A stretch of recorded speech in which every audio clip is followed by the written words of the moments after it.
Wolfpack, what is going on? It's your boy, the Wolf of RotoStreet. RotoStreetJournal.com, we breed and feed you fantasy wolves here with your Week 16, these semifinals. Here we go, ladies and gentlemen, the biggest game of the season up until next week. But you got to win this week and to get into the big dance.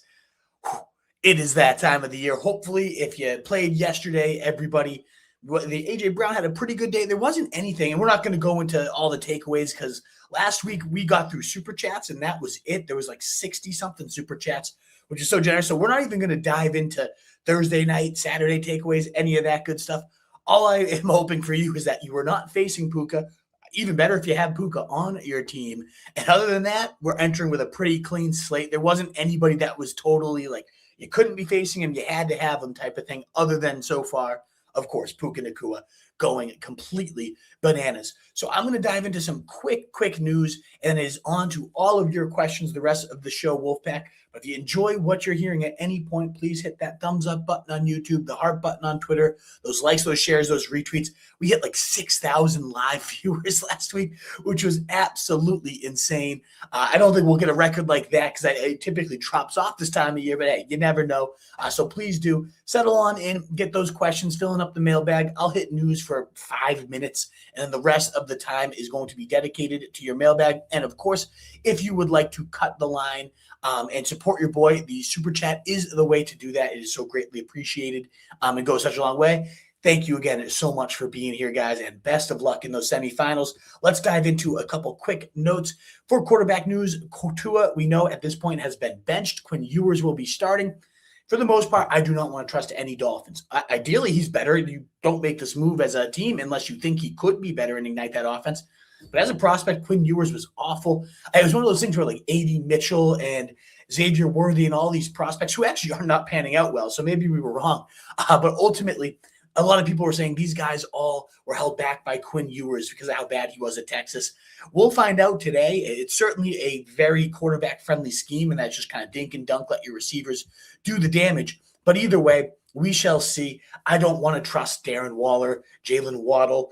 You got to play Achane, of course, where you have him. But ultimately, I would rather not have Dolphins in my lineups if it's not Achane. And even Achane, we saw the splits last year without Tua drastically drop. He goes from like a high-end top 3 running back every single week with Tua down to like non-startable last year. And I don't think this will be that case. The backup option should be better than the absolute dumpster fire we dealt with last year for the Dolphins, but it is just a little bit of a cause for concern. I did drop Devon Achane, to running back 6, I want to say. So ultimately, still very high on him. You're facing the Bengals, the top possible matchup you could have for a running back.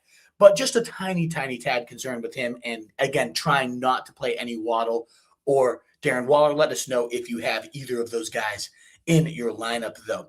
In terms of running, or the only other quarterback news we all know, too, is Patrick Mahomes tore his ACL, so we will have Gardner Minshew in at QB. It's worse things. Everybody talks about how the Chiefs are going to be completely quitting and nobody wants to play there anymore right now. They're not used to this feeling and they're all just going to suck. I don't know. Minshew has always had a little bit of juice to him, so I'm not completely writing off some decent days for guys like Travis Kelce. Maybe the running backs do okay. I'm not, sitting here saying I can't wait to start Gardner Minshew, but I don't mind him in DFS, for example. And facing Tennessee, too, the softest possible matchup. If you're in a 2 QB league and you're desperate, I think you could do worse than Gardner Minshew this week. Moving on to the running back news here, folks. We know that Kamara and Devin Neal are going to be out. And at this point, you're on to your 4th string running back, Audric Estime. And in most cases, you'd say, okay, we're good, Wolf. We don't need to go down to these type of bottom barrel situations. But this matchup does warrant at least a little bit of consideration because the Jets are just so atrocious against running backs. So in their last 5 weeks since trading Quinnen Williams, this is pretty absurd. We had Trevion Henderson go for 29.8 half PPR, 21.8 to Derrick Henry, 27.8 to Bijan, 40 fantasy points to the Dolphins running backs, and then 30 to Travis Etienne. They are just getting absolutely demolished, this Jets defense, since trading Quinnen Williams by the running back position. And so I do think Audric Estime very much in play. It is a toss-up. Is it going to be Estime? Is it going to be Evan Hull? weirdly, as a receiving prospect, Evan Hull was phenomenal, 98th percentile in terms of college receiving target share. And then Estime was far more the bruiser out of Notre Dame, just an absolute bowling ball, 230 pounds, had, I think, 15 career receptions, though. So it wasn't looking like a true 3-down profile, true skill set. And, of course, Audric Estime ends up being the 3rd down back, the 2-minute drill guy. Last week, they did split the snaps, Evan Hull and Audric Estime exactly down the middle, 20 and 20. But Estime did a whole lot more work, 50 total yards with his 12. I think he ended up with 14 touches, 3 catches, compared to a 2.0 yards per carry for Evan Hull, who's been in the league a little longer, who's had more time and done less with it than Audric Estime. So it's not a sexy start by any means. But I'm playing Audric Estime in a running back 2 spot where I've just been ravaged by injury, and now Rice is out, so I need to kind of elevate him into my flex. I don't think it's a horrible call today. I think he's a good bet to find the end zone. His Vegas props are right around like 55.5 total yards from scrimmage, and a touchdown's like 1 plus 145. So even Vegas likes Audric Estime a little bit here today. So that is certainly in play at running back. Let me know if you're in desperate situations for sure. We did have a super chat, so we're going to pause the news for right now. Thank you, Chris. I know you super chatted us on Thursday's show. Very appreciative there. Saquon was one of our picks, and now we're down to the last 2 here. And I believe on Thursday we said Nico and Saquon, and I'm going to stick with that. Again, with the Achane Ewers experience, he's certainly not a must bench by any means, but when you have options like Nico, like Evans, you've got great guys without the warts attached to them right now. I'm going to go with Nico Collins still. Top 5 matchup for wide receivers. The guy is absolutely cooking right now. I'm going to roll with Nico against the Raiders and just hope for another couple long bomb touchdowns for sure, Chris. Thank you again so much for your weekly support. You've just been so generous each and every show, so I greatly appreciate it, Chris. But I'm glad Saquon. I know the first half too, you're probably like, oh my God, I benched Evans for this. and then ultimately, what do you get to like 23 something great there? So ultimately, you gotta be happy with that output. But thank you again, Chris, so much. Really, really appreciate the super chat. Back onto the running back news, but we got 430 of you here with me live right from the jump, 5 minutes in. Let's see if we can get to 5K again. It has been awesome this year, streaming to so many people. It's so humbling. Please do consider hitting that thumbs up button on YouTube, the heart button on Twitter, a free way to support your boy. And of course, if anybody else would like to cut the line, you can just super chat. It's greatly appreciated. And thank you again, Chris. I know you've done that almost every single week here, and it's greatly appreciated. In terms of other running back news, another big talking point this week is Michael Carter as the lead back. He's been named the starter fresh off a week where he played 79% of the snaps, 72% of the running back rush share, and a 72% route share as well. Very, very impressive here from a usage perspective was Michael Carter rather. And ultimately, he had like 13.4 points, which doesn't seem great, but a top 20 running back finish facing the Houston Texans, one of the bottom 5 matchups for running backs. I'll take it from Michael Carter. And I get it. Like, this backfield is like, oh my God, we're talking about the Cardinals again, this collection of complete bums. We have to think about the Cardinals running back situation once again. But yes, and ultimately, as gross as it looks, Amari DeMarcado 1 week. Michael Carter, of course, has been in that rotation. Bam Knight for many weeks as well. Trey Benson had a brief moment in the waiver wire sun.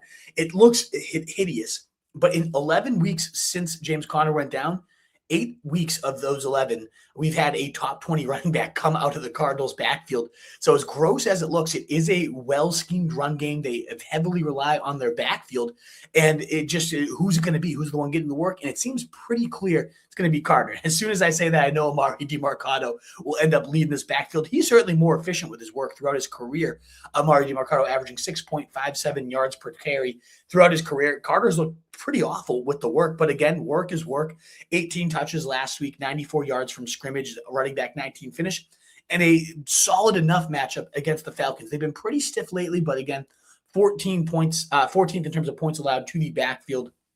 And Jonathan Gannon praising Michael Carter this week. So I have him right around, I believe, running back 24-25 range. Certainly in play this week, but definitely let me know if you have a question on Michael Carter as well. Hey, Chris, let's go. Oh, so we needed two of these. I'm so sorry, Chris, to misinterpret your message and force you to super chat twice. My apologies there. So I do definitely go Nico. And again, sorry, I didn't want you to have to super chat twice. Missing, of course, the second half of that question. Achane or wart-free Evans? Good question. And Evans does have like a little bit of a boom bust potential as well. I'm probably going to go Achane here, and I know you want the wart-free, completely solid prospect. We had Evans fresh off 130-ish yards, 6 catches last week, looked no worse for the broken collarbone at all. Right back into that offense. The offense finally looked like the Bucs. So it looks like Evans. I think you treat it like Evans. I have him as a top 8 wide receiver. It's the Bengals matchup for me with Achane, and yours would have to be horrific to ultimately faceplant Achane, who's just been so consistent. This team is so heavily leaned to the run. You're getting 20-ish touches against the best matchup for running backs. I think even with a risky quarterback prospect under center, the way this offense is like restructured around Achane, I think he's close to quarterback proof. And I'm knocking on wood. I don't want to jinx it. That could be famous last words. But I think this is a different system than the one, because it is so running back focused, than these ones where we've seen Achane drop off and the other running backs. They had Mostert involved even in those. This is just the Achane show. So I am going to go Nico and Achane there, Chris. And again, sorry I missed that second half of the question. Thank you so much for your support and sending it in.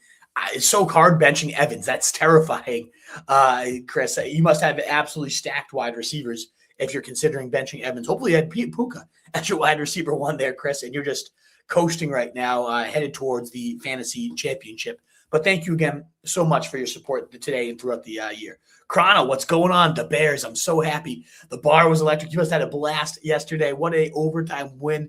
I know my brother had DJ Moore going in fantasy. He was pouting on the couch for our holiday party for a lot of the night. Shout out, Albo. I'm just kidding. But ultimately, you should have seen the man get electrified as soon as DJ Moore caught that ball. That's why we play fantasy, folks, that good stuff like there. And, of course, football. As a real-life fan, Chrono, you must be over the moon.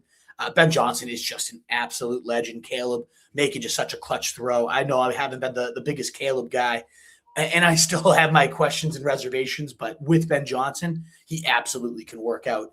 He is clearly working out. What a win over your Packers. Love to see it for sure. So good for you guys. I love to see. It's kind of like you finally take down Big Brother finally, Awesome stuff for your Bears over the Packers yesterday, Cron. And thank you so much for the super chat as well. So we covered Estime. We covered Michael Carter. The only other really important news is out of the Texans backfield, where Woody Marks is questionable. Nick Chubb is expected to play. But Jawar Jordan, the only Texans running back to hit 100 yards yet this season. If Marks sits, I do think Jawar Jordan is in play. The unfortunate thing is this game's not until 4:25, so we won't know. And it's not like Jawar Jordan is, I got to wait it out and see and make sure I have a backup plan if I don't get Jordan. No, it's not like that level of play. He would be highly intriguing, though, against a Raiders defense that's given up 20-plus points to running backs and 4 of their last, just getting bludgeoned. Horrible team. They're 14.5-point favorites. The Texans are. I think they just completely swallow this team, and you just get a ton of running game volume. So Jawar Jordan is somewhat in play, but ultimately – we'd have to wait till 4:30 to find out. So if you have Marks, and even if let's say Marks is active, yes, again, this matchup is so juicy, but he leaves every single game with an injury, especially when they could just completely bury this team without Marks. Even if he's active, you have to be a little bit concerned that it's like a 10-touch day. I'd rather have just Michael Carter, for example, who we talked about, lock him in for 18-ish touches. It should be, and I mean, of course, knock on wood, again, injury can happen to anybody, but unlike Woody Marks, he's not entering this day with something that he could aggravate. Again, he doesn't even need that because he just seems to lead every single game, does Woody Marks. So I'd be pretty nervous starting him even in such a juicy blow-up spot, but let me know if you have Woody Marks questions, and then RJ Harvey is off the injury report as well. Robbie, my guy, thank you so much again for your generous super chats week in and week out. I greatly appreciate it. And speaking of Harvey, he is going to be active. You face Puka off, Robbie. It's like you can make every right decision under the book, and still it could not matter sometimes. And maybe it won't be the case today with Puka.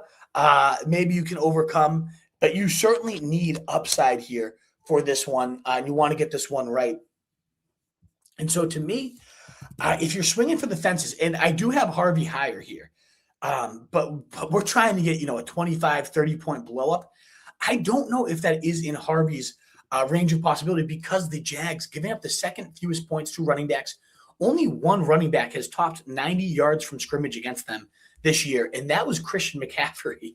So it has been a brutal matchup for running backs week in and week out.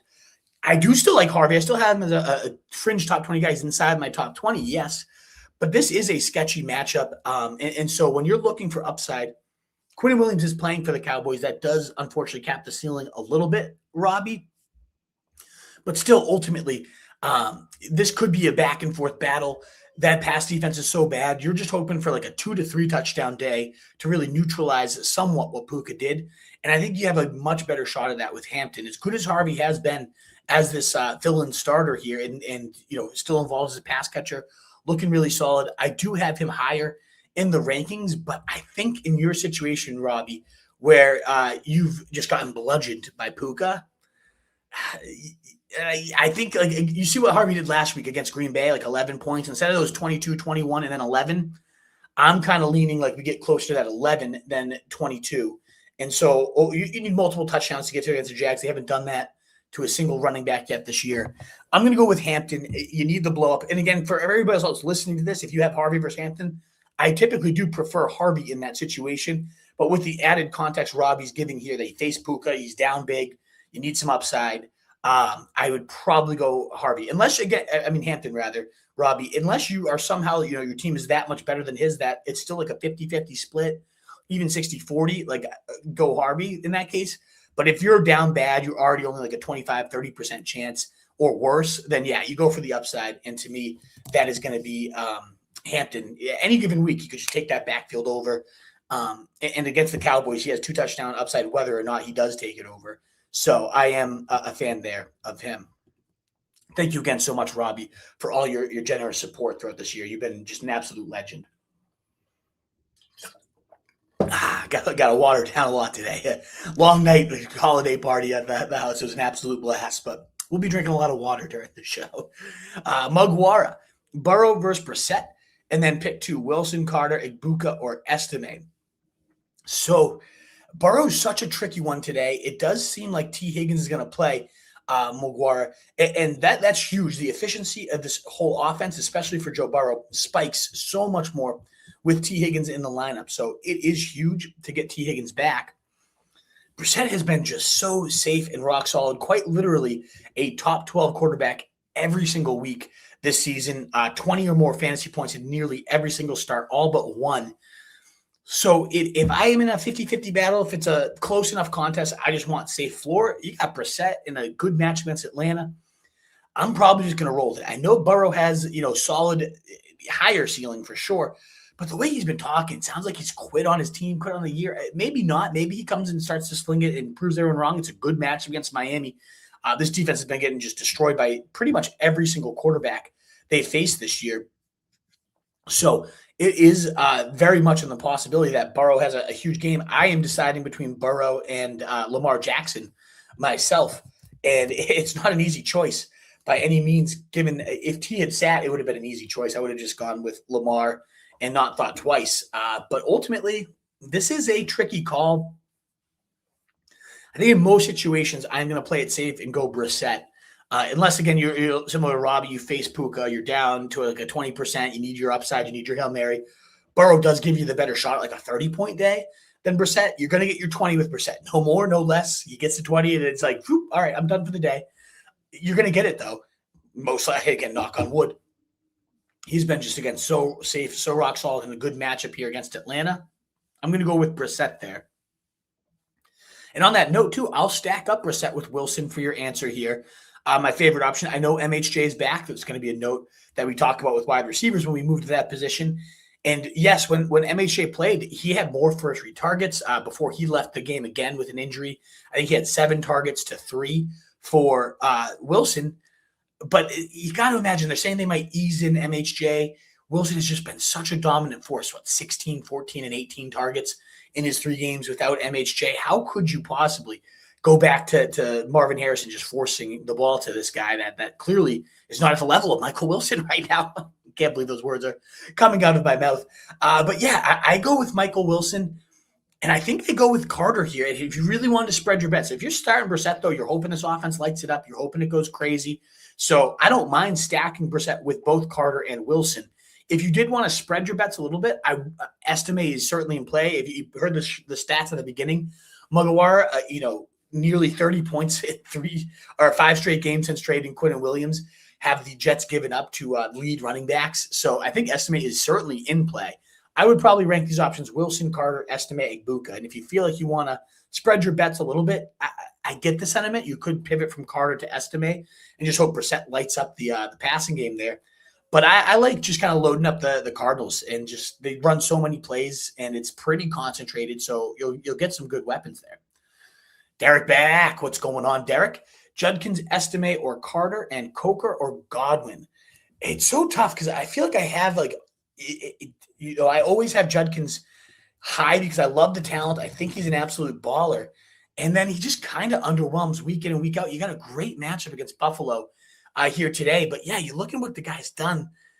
6, 17, 16, 9, and 5 across his last 5. So 2 solid top 15 games. But then ultimately, it's just such a bad environment. The line is maybe the worst in the league, completely decimated by injuries. You do have Dylan Sampson out, though. It boosts the receiving floor a little bit. We had 3 catches for him last week, second most of the season for Quinshon Judkins. So you get a little bit more juice in that sense. It is a run defense that's gotten bludgeoned, and I do think they just kind of stay committed to it, whether they're getting crushed or not. So I'm going to lean Judkins on this one. I'd rank them Judkins, then Carter, then Estime. But if you're done with Judkins after that 3-point dud and you want off of it, Derek, Carter's a fair pivot and probably a little bit higher floor. But I do go Judkins myself there. Coker or Godwin, I'm a huge Godwin truther. 95% of the routes looking like he back to form. And last year's wide receiver 2 in fantasy points per game. Certainly now with Egbuka there, different play caller, we're not going to quite get to those levels, but scores that touchdown last week, looking really solid. I'm a huge Godwin fan. Division on the line. I think they lean on their studs in Evans and Godwin today. And I go Godwin. I do like Coker too. 50-plus yards in 4 of his last 5. Solid fantasy days, but I'm going to go with Judkins and Godwin for your question, Derek. Thank you again so much for the super chats, folks. We were moving on to the wide receiver news. We got about 1,200 of you here. Love to see it. Happy semifinals day. Happy holidays, everybody out there. Please do consider hitting that thumbs up button on YouTube, the heart button on Twitter. If you're out there watching it, help us clear again 5,000 plus live views like we've done in recent weeks. It has been just such a joy to get this. It's crazy that many people tune in. I'm flabbergasted. I'm humbled, but thank you so much. We're going to get to wide receiver news in just a second. Just a quick swig of water, and then we're back to the news. Alrighty, guys. So in terms of wide receiver notes, some of these have already been covered in some of the questions too. Drake London is expected to play. As long as he's in, I'm going to trust him. It's kind of like that Evans situation last week. He went out with an absolute heater, over 100 yards in 3 of his last games that he played. I think the last game he played too, he left around halftime and he still had like 111 yards. So London has been absolutely murdering it this year. And granted, it's a different quarterback. He's got Kirk Cousins at the helm, but Cousins had a humongous game last week, largely to Kyle Pitts, of course. But ultimately, I do think London, if he's in, I have him right around wide receiver 13. Likely just going to lock my stud into the lineup and hope for the best. Hope it's not a limited situation. Of course, if they come out and say we're really going to keep him on a snap count, we could reconsider. I'll dump him down a little bit in the rankings. But ultimately, big fan of Drake London here in Week 16. It does sound like Tee Higgins is also expected to go. Cleared from the concussion protocol. Was listed as questionable, but likely to play, full participant on Friday, and even went to apparently a renowned concussion expert, Dr. Mickey Collins in Pittsburgh, got that additional clearance. So it's one of those situations where why are we even playing Tee Higgins? Lost season, don't risk further injury. Well, it sounds like they did play it at least somewhat smart, a rarity for the Bengals franchise over there, and ultimately got some extra clearance for Tee Higgins. So if he's in, I'm treating him like Tee Higgins. And ultimately, that's a top 20 wide receiver for me in a good – it's actually a rougher matchup for wide receivers, but still a defense that is nothing scary. I can see Joe Burrow definitely lighting them up So I'd play Tee Higgins in most situations where I have him, but please feel free to ask any questions on him. And as mentioned with quarterbacks too, that really does help out Joe Burrow. Makes this question even harder in terms of like him versus Brissett. Me, I got Lamar versus Burrow. I'm still a little worried about how disinterested he looks, how kind of just sullen and sad he's become, and where's his motivation at right now. We do have Marvin Harrison. He missed the last 2 games with that heel injury. He's expected to give it go, but according to Schefter, the team plans to ease him in. Either way, I really do just hope this continues to be the Michael Wilson show. I had to drop Wilson a little bit because, again, 7 targets to 3 in their last game together prior to Marvin Harrison leaving for injury. For whatever reason, the team seems like they got to force feed this guy the rock and justify the draft capital they spent on him, even with Michael Wilson just clearly outplaying him, looking like Marvin Harrison Sr. in these games. I'm hopeful that it ends up being just, yes, he is really eased in, and Michael Wilson is our focal point, and we'll get his legs under him. We'll get him some playing time, but ultimately Marvin Harrison's kind of an afterthought. I'm not trusting MHJ where I have him. I am trusting Michael Wilson where I have him. And then we got Ricky Pearsall ruled out for Week 16 against the Colts. Just more targets for Javon Jennings and George Kittle, or both on my team. I love that news. And a banged-up Colt secondary as well. So a good spot for both these guys to do some damage. And then early in this week, we already learned that Rashee Rice will be out. I think it could be a target hog day for Travis Kelce. This is an abysmal Tennessee Titans defense. And so we saw Gardner Minshew completely lock on to Travis Kelce and Rashee Rice before departing with that injury last week. I think we could get the same yet again for Travis Kelce. I had him at tight end 6, but I'm starting to feel like this. It could be, especially with retirement potentially on the mind. I think it could be a potential legacy game for Travis Kelce in this really bad defense here for Tennessee. Love him at 4,700 on DraftKings. I actually just bumped him ahead of Brock Bowers facing Houston. He's my tight end 6, so probably still in lineups. But I'd rather have Kelce today as that clear main vein of the passing attack. So only Kyle Pitts, George Kittle, and Trey McBride ahead of him. And then, maybe you get Xavier Worthy, of course, bumped up. He did play a lot of slot, move around. They tried to kind of turn him into that Rashee Rice role when Rice missed those first 6 games due to suspension, and it didn't work great. Worthy sucks. It's a huge bust. Don't trust him. If maybe this week you could get a little bit of volume. I don't know if I bumped him up enough with the news. I have him at wide receiver 39. Yeah, I'll put him up a little bit because it is a situation again that Gardner Minshew, he does hyper target his top 1 or 2 options when he's in there. So I could see a decent day from him. I'm bumping down Marvin Harrison for the eased in comments. Troy Franklin, I'm going to bump down too because we have Pat Bryant back into the lineup for the Denver Broncos. And for whatever reason, he has been playing ahead of Troy Franklin, who puts up 20 points every time he's starting and then ultimately keeps getting kicked back to the curb. Don't understand it. Not sure why, but it keeps happening. So slight bump up for Rashee Rice in the rankings. These rankings, of course, are at rotostreetjournal.com, live and free. We'll update them, post these right after the show with all the news and notes that we are covering today, all the sit-start decisions we weigh through together. I will have it ranked live. I think I am going to bump down Judkins a little bit, diving into those stats. Yes, it's a good run D matchup. I'm still going to put him above Carter, but it makes me a little bit nervous rolling him today. All righty, guys. On to the last note is that Dalton Kincaid at tight end will be in today. So ultimately, I like him. I think Kincaid right there is one of the most important weapons for this Bills team. The only risk, though, is, how much do you need Dalton Kincaid against the Browns team? It should be a massive James Cook day is my guess for how this plays out. So I have him at tight end 11. Just had a Tyler Warren. I don't want to trust him. Says that is one of the best picks could have made, has really turned into a pumpkin here with Phillip Rivers manning the helm. But that ultimately, I'm trying to think. I think that's all the news and notes, guys, that I have. So the rest of the time will be dedicated to your questions. Thank you again so much. We got an hour and a half here to cook it up. If you want to cut the line, you can do exactly what K News just did. Hey, thank you so much for the support here. I greatly appreciate it. A way to cut the line, get ahead of the folks is that. But otherwise, we will be mowing through the mailbag for the next hour and a half. Get to as many as we can. Hopefully, every single question we can answer today. Let's dive on in, though, for K News 515. Thank you again so much for the Super Chat. Estime, Igbokwe, or Coker over Minshew in Superflex. Already played Mariota at QB. Would you play either of those three over Dowdle in the flex? All right, some intriguing questions to dive into here. K-News. I still play Gardner Minshew in Superflex. It's very, very hard for me to bench a quarterback, especially when your options here. We're not talking, Jonathan Taylor and Saquon Barkley and Mike Evans or something crazy like that. These options, trust me, I like Estime. I talked about him at the top of the show.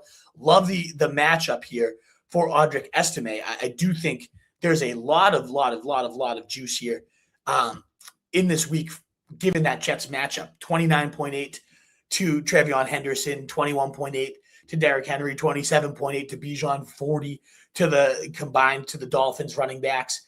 A lot to like about this matchup, and 30 to Travis Etienne. Since trading Quentin Williams, no team has given up more to the running back position. So a Saints running back will probably eat. And I do think Estime is likely the top one. He was listed right below Alvin Kamara on the depth chart. So I do think Estime gets the nod over Hall. He had that huge drive for him. I do like him. And I'm only diving into him deep here, K-News, because it is close for him versus Rico Dowdle for me. That does become a tricky question because Dowdle, you are dealing with that committee. He is definitely the clear lead guy. Tampa Bay, definitely more of a pass funnel, though, much more generous to passing games than running games. Some running backs have had big days because they've broken the long play, but that's just not Rico Dowdle's style. If I'm not mistaken, I thought he had a pretty good day against Tampa Bay earlier this year. And this team, no team is more leaned into the run. Oh, they haven't even faced Tampa Bay yet this year. Why am I saying earlier this year he had a good game against them?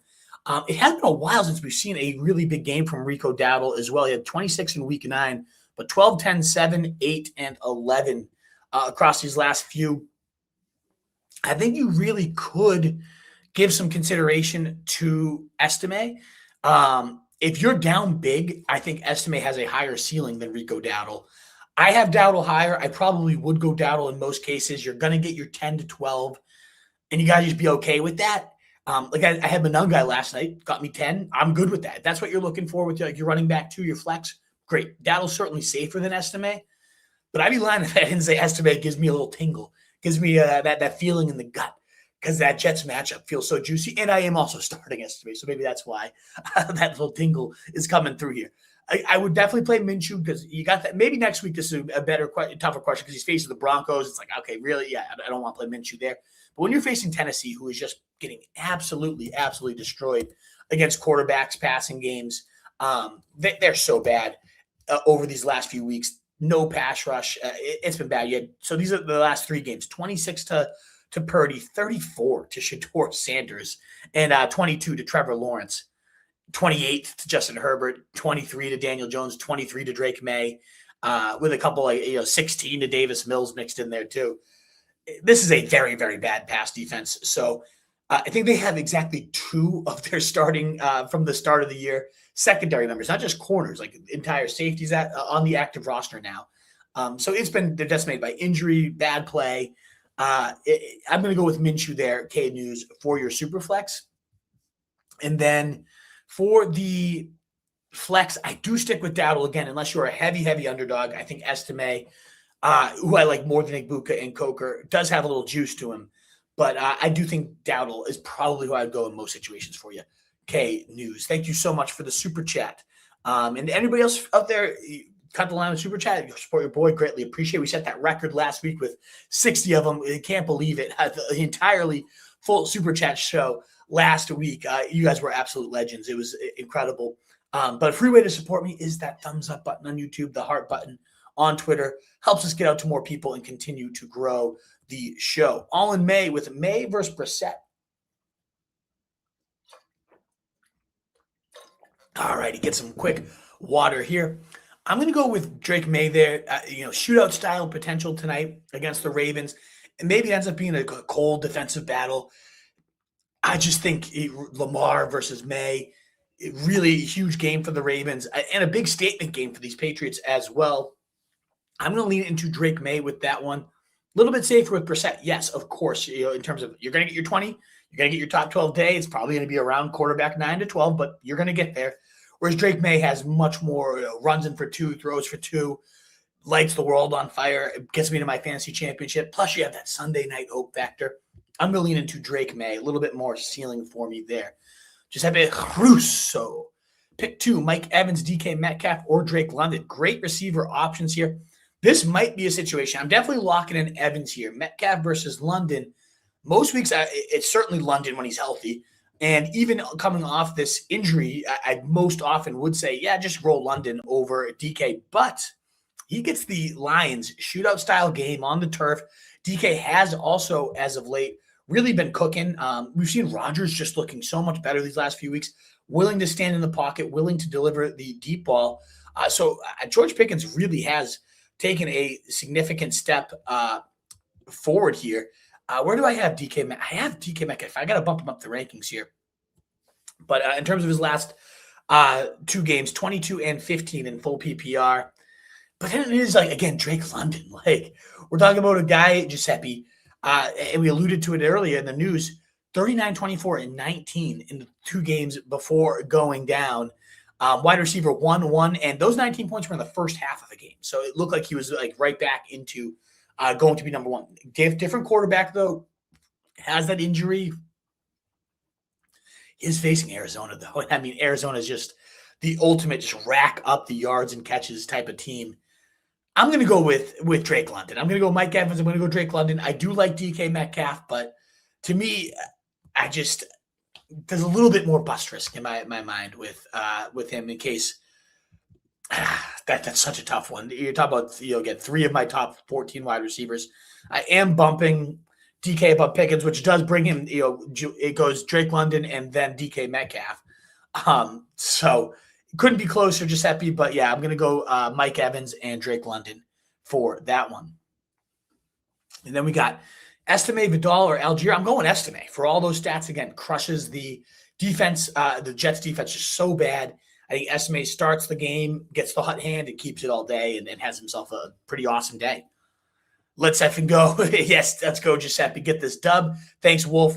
Like, share, and sub people. Thank you so much, Giuseppe. Indeed, please like, share, and subscribe to the channel live every Sunday morning. And again, RotoStreetJournal.com is where you can find these live and updated rankings.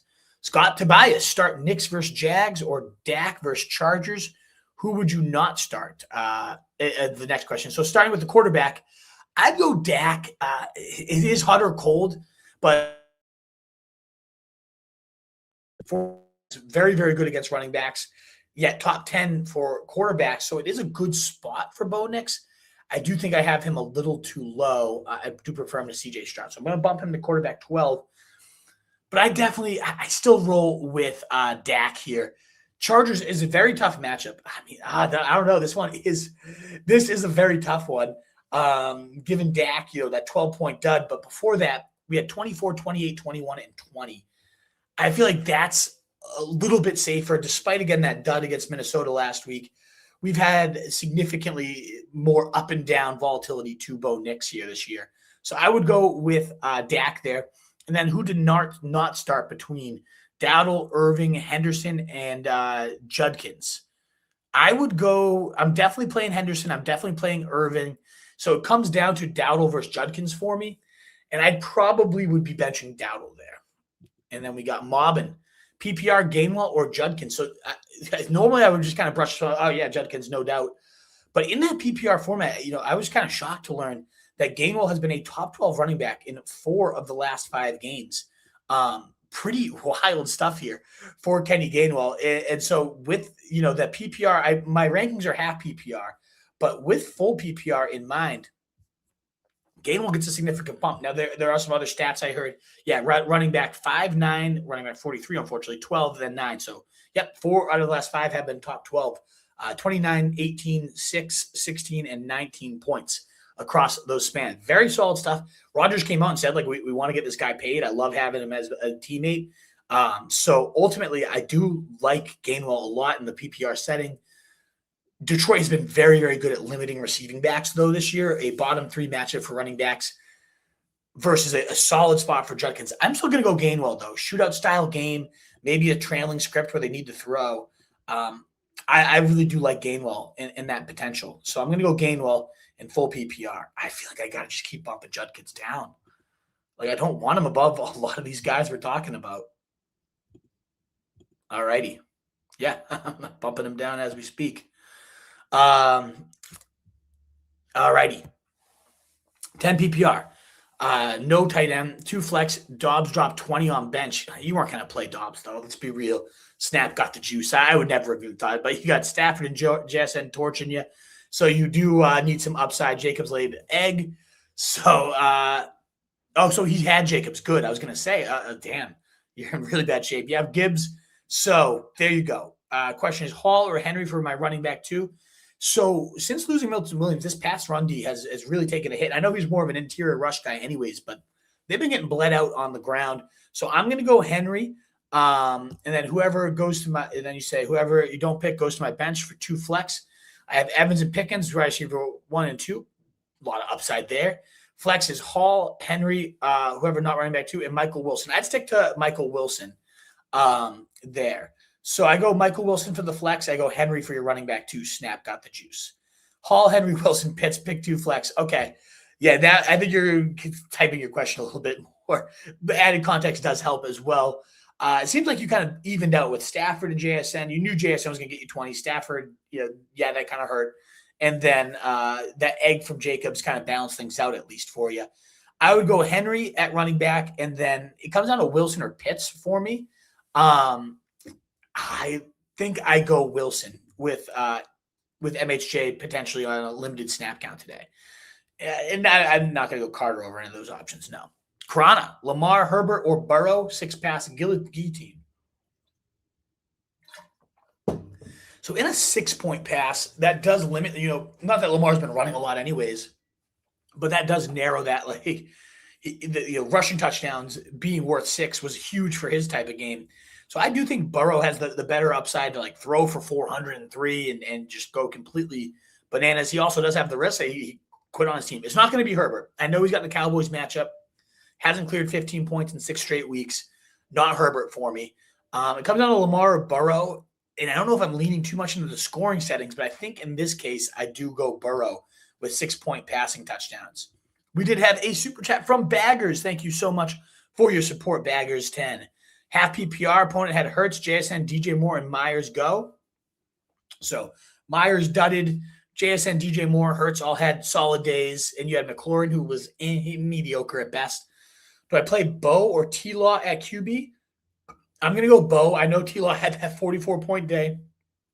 Denver Broncos, a much, much different beast than the defense of the Jets. So I'm going to go with Bo Nix. Facing Trevor Lawrence on the other side, you hope that game opens up. They're pushed. It is definitely, since losing J.K. Dobbins, they are second right now, the Broncos, in those games in terms of pass rate over expectation. Bo Nix had 30 points himself last week, and the Jags are much more of a pass funnel. So I feel better about Bo having a big day. Even if Lawrence has one of the best days of his career against this Denver, the upside is just so capped. I don't know that a single quarterback has had more than let me find it with the Broncos. But I don't think anyone's topped 20. Jackson Dart, correct me, and Marcus Mariota. So these bad backups can have some big days, but any actual decent quarterback, Mahomes 14, Jordan Love 15, Dak Prescott 8, Jalen Hurts 19, Justin Herbert 15. It's just I don't want to mess with that. It feels capped. You need some upside. I think Bo Nix has the upside today in that, especially given that context you had there. So yeah, I would go Bo Nix over Lawrence, and then you got Michael Carter, estimate flex. Oh boy, 2 of the biggest running backs. We covered those guys earlier, Baggers, but just to kind of summarize, for me, Carter's the floor play. I probably go Carter, although you do need a burst of upside here, and I do think there is a little bit more juice to estimate. And so let's break down the case for both guys. Carter, 79% of the snaps, 72% of the routes, over nearly 80% of the carries as well. Last week with Bam Knight knocked out. You got DeMarcado returning last week, but only playing 11% of snaps, coming off the high ankle. Seems like he was destined to be a non-factor. Could work in more. Definitely has the chance to get a hot hand and overtake it. Averages 6.57 yards per carry. DeMarcado on the year. So everyone's talking about Carter as this foolproof. He's going to get 80% of the work and you're good. I don't know if that's the case. Fine matchup against Atlanta, right in the middle of the road. even though the last 4 weeks they've been a bottom 5 matchup for running backs. So that's a little sketchy too. So to me, you need some juice. You need some upside. Yes, Carter safer, probably a better bet to see 18 touches. But if Estime does get 18 touches and should lead the way, Nick Underhill tweeted with me today, or this week rather, said probably Estime starting. And you're facing a Jets team, just to reiterate the stats. And this is half PPR. Trayvon Henderson, 29.8. Derrick Henry, 21.8. Then we had 27.8 for Bijan, 40 combined points from Dolphins running backs, and then 30 points for Travis Etienne. Just monster after monster. That's 5 straight games against this Jets defense since trading Quentin Williams. Absolute smash spot. Maybe they just throw it around with Shuck, trying to figure out, is this our quarterback of the future? I think they do that. But ultimately, I do think Estime has some upside as well, given how bad this team is against backs. You got 2 touchdown upside with Estime. With Carter, it's like, I'll get my 18 touches. I'll get my 75 yards from scrimmage. If he finds the end zone, I'm happy. It's safer. I think Estime is the sexier play, Baggers, when you need the upside here. So I'm going Bo and Estime for you today. Best of luck, Baggers. Thank you again so much for your super chat. It is very, very appreciated. All righty. We were at Krana. We were at your quarterback question. Now we go to Evans, Olave, or Pickens. I'm going to go Evans very slightly over Olave. I mean, Devon Vele being out, not that we needed it seems crazy to be like, that really unlocks the ceiling for Olave. But Vele was annoyingly involved in this offense. And now it's just truly like Olave, Juwan Johnson, and nobody else to throw to. So I do like Olave a lot. It's a bad Jets defense too, but I'm going Evans. You walk right into 133 yards and 6 catches. Yeah, it must have it type of game. You think you got to know Baker's going to his guy. And then I'm going to go JMO over London or Higgins. 17 or more points in 6 of his last 7. The one that wasn't was 0. So that's the scary part of JMO. I'm going to trust the 6 out of 7 though, and a Pittsburgh defense that's really struggled against receivers this year. So I'm going JMO. I'm going Evans, Krana. And then Judkins, Genty, Hampton.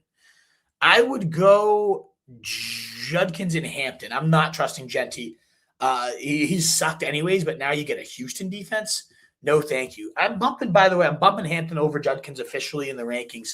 And Judkins is falling 6 spots. It's a good Buffalo matchup, but he's so underwhelming. As talented as he is, it's such a bad environment, and that line is so banged up. Tough with Sampson out, too. You get some receiving upside, but I'm bumping Judkins down, but still above Genty, Krana. Mike Swift, always trust your gut. Started Caleb. You were dumping in your pants at the first half there, Mike. But ultimately, he did come through for you late with that long touchdown to DJ Moore. So congrats on that score. Certainly helped save your day there.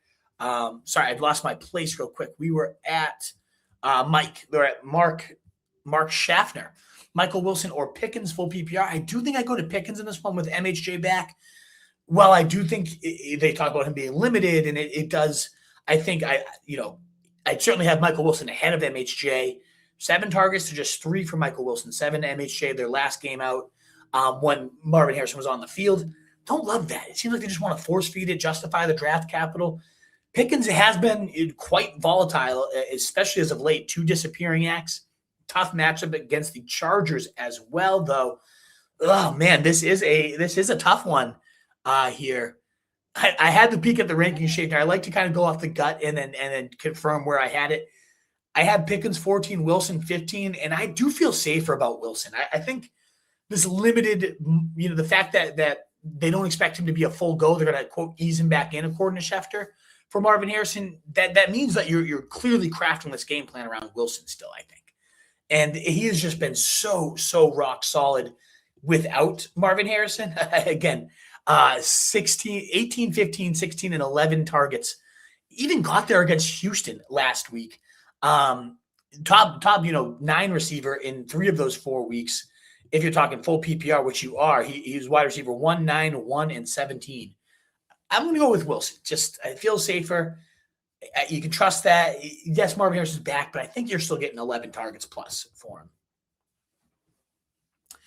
We got Krana asking Pitts or Kelsey, which is one I'm debating myself a lot because you got Drake London back. Certainly going to take quite the volume from Pitts, but also a good matchup against Arizona, you certainly can throw to everybody, including the tight end on them. I'll probably stick to the upside of Pitts there. I do like Kelsey a lot today, though. Schultz or Myers? I'm going to go with Myers. Shuck or Dart? I actually meant to bump Dart down. Rookie quarterbacks really struggle against Brian Flores. And in particular, Dart has struggled against the blitz so far this year. And obviously, he does that. Brian Flores at one of the highest rates in the league. I'm bumping Baker Mayfield up. I had him way too low as well. So I'm going to put Baker right ahead of Stroud. I just don't think that Stroud they're going to push him. So Baker's going to become my quarterback 12. So Baker rising. And all right, yeah, there we go. But in terms of Shuck versus Dart, yeah, I'm just going to go Shuck over Dart. I'm bumping down Dart with those blitz metrics. Again, nobody more blitz happy than Flores. Thank you guys for your patience while I work through these rankings. Again, they'll be up at rotostreetjournal.com once the show ends. And I'll tweet them out. I'll tweet out kind of the rise or fallers emojis with all that as well. So I'm going to go, again, Pitts. I'm going to go Shuck. I'm going to go Gainwell or Jones. I'm going to go Aaron Jones. Love the Giants matchup. As good as can be in terms of giving up points to running backs. Bottom 2 in every rushing defensive metric. And then Wilson or Ladd, I'm definitely going Wilson. I know Ladd gets the Cowboys. Best possible matchup for receivers. I cannot trust that guy. I don't want to trust anything to do with the Chargers pass attack, even in this juicy upon all juicy starts. Still don't want to trust it. So yeah, that's where I am going there. Krana, thank you again so much for your support throughout this year. You're an absolute legend. Best of luck in your semis, good sir. Ross H. Hey, Wolf, start Travis Etienne or RJ Harvey. Tough matchups for them both, so I'm going to go with Etienne. The expected fantasy points for this backfield are just through the roof because of how well Liam Cohen uses his backs, just in terms of tons of volume, but also well-designed volume, tons of screen passes. I think Etienne, he had 3 receiving touchdowns last week. Love him. Bashal Tutin knocked out as well. Tough matchup against Denver, who limits running back receptions better than any team in the league. You'd think it wouldn't be because they're so good against wideouts. You'd expect them to be giving it up somewhere, but even running backs struggle against their pass defense. All that to say, though, Harvey against the Jags defense, that's also a very tough matchup. One running back has gone for over 90 yards from scrimmage, and that was Christian McCaffrey. So I'm going to go Travis Etienne, just killing it all year. 2 running backs in tough matchups. I'll go with the guy that has the better track record this season. All righty, Ross H. Start 1 receiver and 1 flex. Mike Evans, Michael Carter, Stephon Diggs, Tet McMillan, and Javonte Williams. I would say I'm going to go Mike Evans for sure. It's a tougher when you get to the flex, but I like Javonte Williams there. Just a nice, safe, sturdy bet of volume. I knew there was going to be a great Cowboys running back this year. It pisses me off so bad because I just had to get a quick rant off here, folks. I was all in on Bashal Tutin and Jadon Blue. I knew that there was going to be good values in those ambiguous backfields. I had 40% Jadon Blue, 30% Bashal Tutin. Loved both those guys in my best ball drafts and in redrafts. I drafted them in every single league.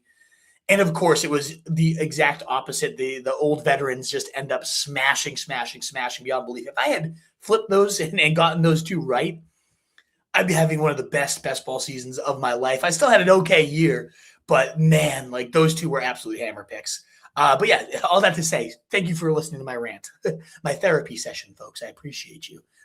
I'll go Mike Evans and Javonte Williams, though, for that one for sure. We did have another super chat. Lee Walker, thank you so much for that. Rico or Michael Wilson? I'm going to go Michael Wilson again.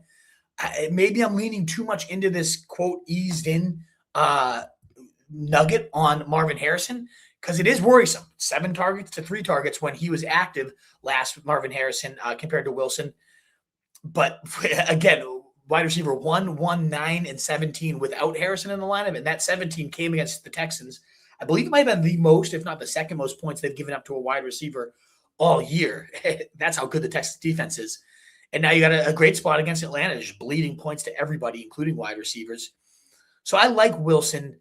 And you got Rico just very capped. You're going to get your 12, 10, fine points.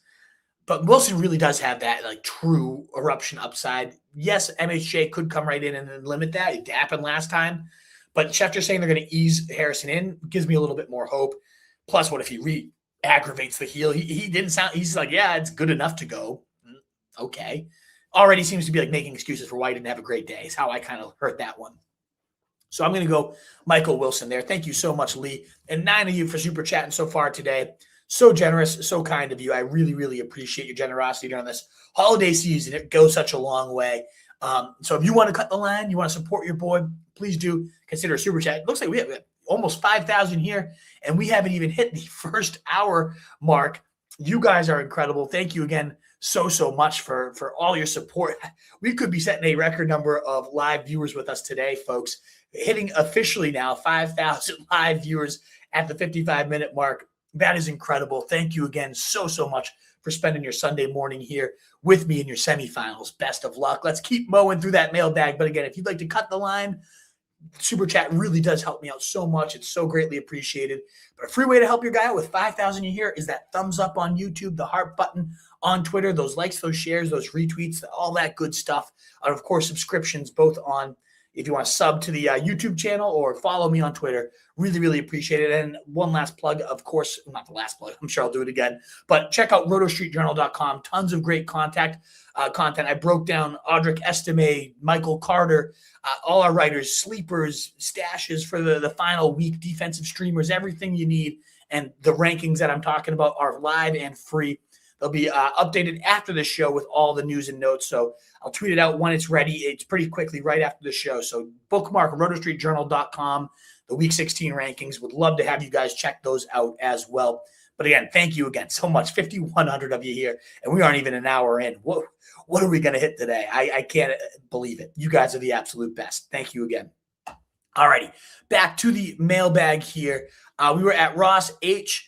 We finished that up for you. So J-Dog, Marks, Genty, or Carter. I'll probably play this one safe and just go Carter. Granted, if Carter plays later, so if you get there and Marks is active and they say no limitations, full go, all right. But to me, even if he's active, it's like, okay, they're facing the Raiders. They're 14.5-point favorites. This guy leaves a game, every single game, with an injury. What better week to rest him? So even if he's active, wouldn't shock me at all, especially with Jawar Jordan coming off a 100-yard day, the only 100-yard rusher for the Texans all year. It looked phenomenal. 80 yards after contact, 7 missed tackles forced. I love Jawar Jordan, what he did. Why not give the guy a little bit more run and see if he can strike lightning twice here with him? So I'll just go with Carter in this one. Feels safer. Just guaranteed 17, 18 touches. It's crazy that the only guy I'm not talking about is Genty, the first-round pick, but facing Houston – looking awful. That line is so bad. Awful environment, even worse than Judkins' I'm going to go with Carter here. Michael Carter over Ashton Genty. Who would have thought we'd get here, folks, in your Week 16 semifinals? But yeah, I'm going to go Michael Carter. Nuts. Absolutely nuts. Oh, man. I feel like I have to tweet that out. Because it's just the words coming out. It just sounds unbelievable that I am confidently starting Michael Carter over Ashton Genty in fantasy semifinals. Unbelievable. Unbelievable. I just gotta have to get that off the chest and tweet that out to the world. Brutal stuff, Gunner. Or rather J-Doug. But thank you again so much for giving me the thought that just made me puke a little bit in my mouth. But yeah, I'm little Carter over Genty and Marks. Gunner, Dowdle, Judkins, or Carter for the flex. I'd probably lean Judkins. I know I downgraded him a little bit here, Gunner. It's still a top 6 matchup. He could still find the end zone. I want to be wary of downgrading Judkins too much. I think, I do want to put Tracy above him. It's a run final defense. Tracy's been great. I'm going to go Judkins at running back 20. He's certainly above the other two for me. Hello, J-Doug.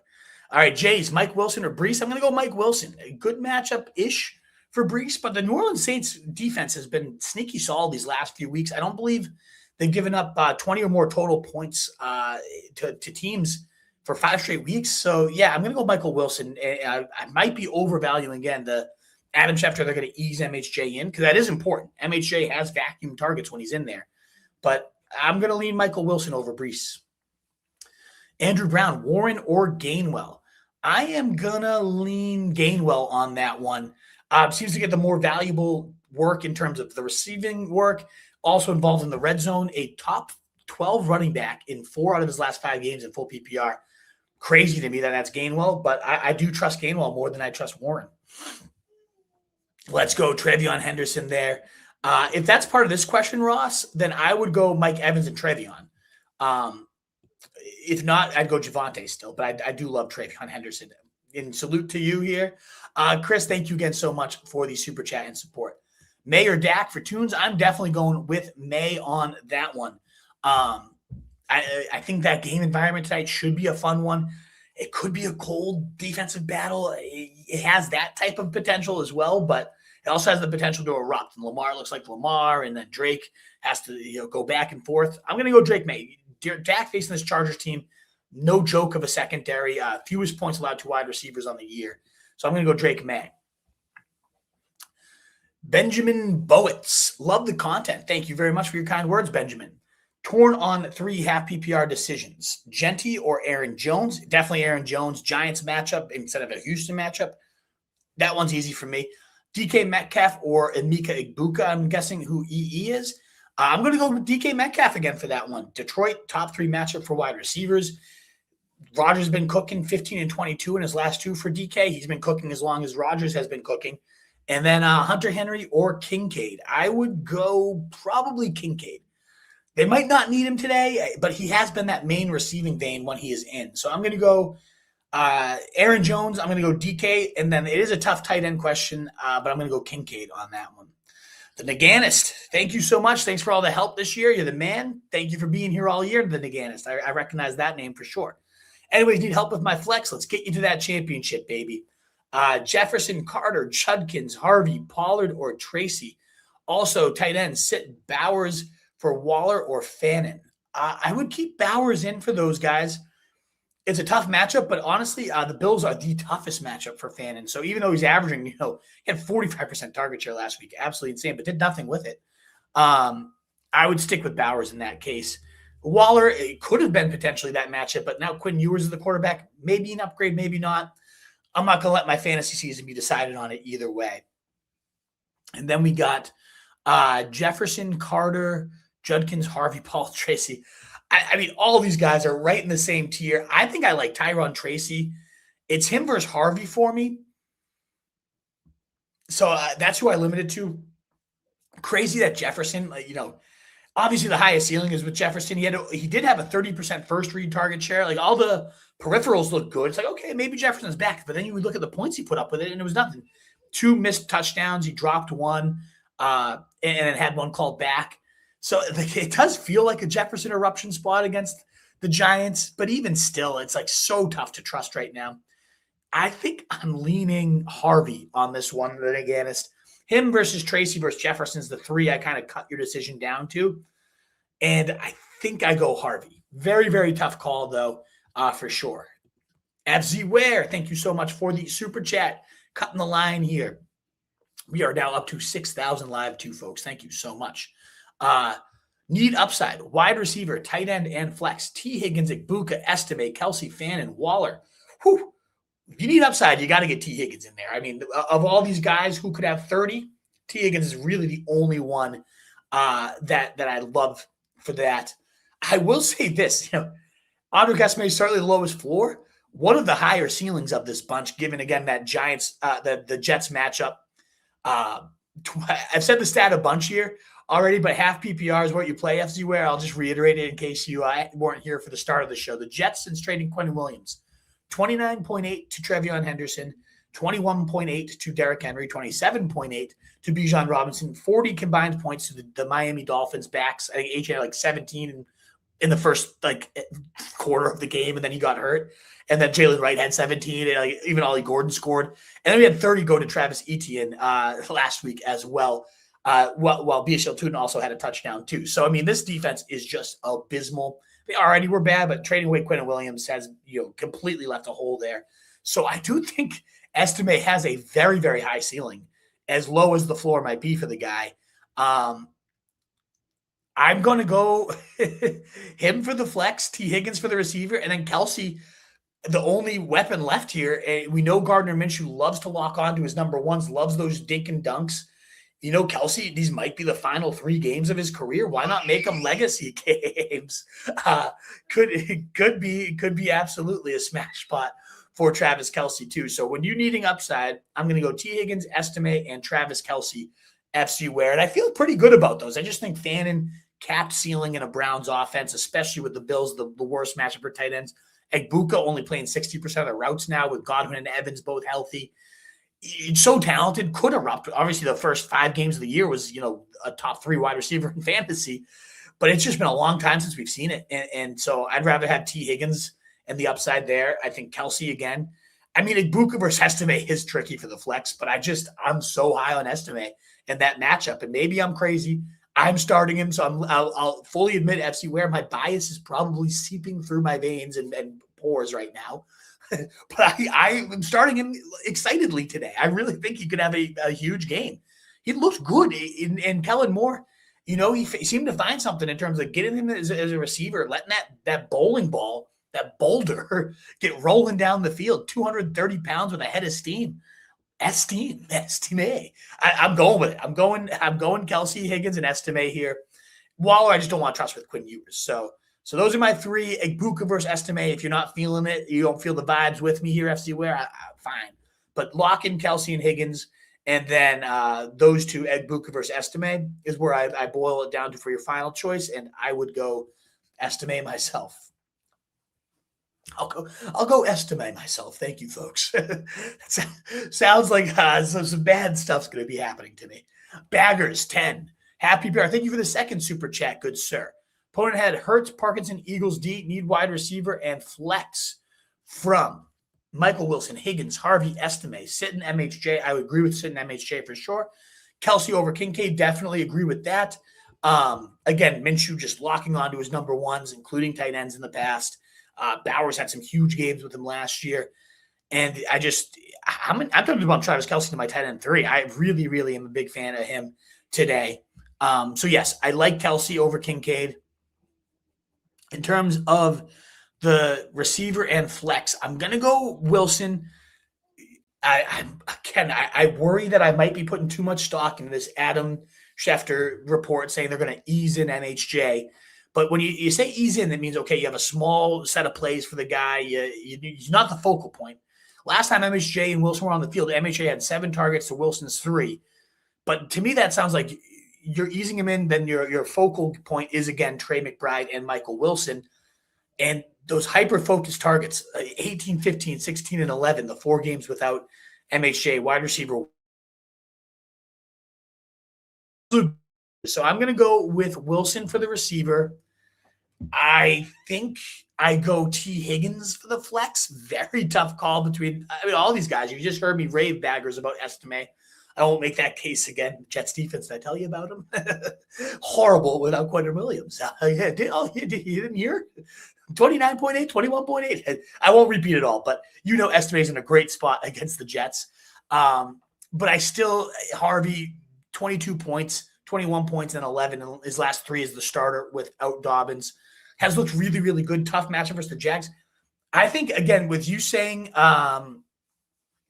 your opponent didn't do much, though. This is the opposite situation, right? He had Hurts, he did fine, but Parkinson, Eagles, D. So you need safer, I'd say, than more so than upside. So Wilson, Kelce, lock them in. Because as much as I like Higgins, it's not a guarantee by any means. And what if he takes another bad hit? He certainly would pull him faster. You'll have a quicker leash with him, given the concussions these last couple of weeks. So I'm going to go Harvey. Lock in 15-ish touches. It might be ugly against the Jags, but you get 1 touchdown, 50-ish yards in and out. I see that more from Harvey. If you needed upside, I do think Tee Higgins is a better play, but ultimately I don't think you need that. So I'm going to go Wilson, Kelce, and Harvey for your choice here. Brooklyn, constantly super chatting, always supporting your boy. Thank you again so much here. I greatly appreciate it. Full PPR. Need one between 80, Mitchell, Estime, and Worthy, and then Woody or Dowdle for Brooklyn. I would go with Estime. I'm sticking with it. Again, I'm biased. I'm playing him, but I'm playing him because I think it's a home run spot. I've highlighted all the positives, the matchup against the Jets being the main one. let's remind you guys of the warts and risk with Estime is when Devin Neal left that game, it was a dead even 20 snaps for him, 20 snaps for Evan Hull. Evan Hull is, RAS score, relative athletics score freak, 4.47 speed at 2. The better athlete, Hull.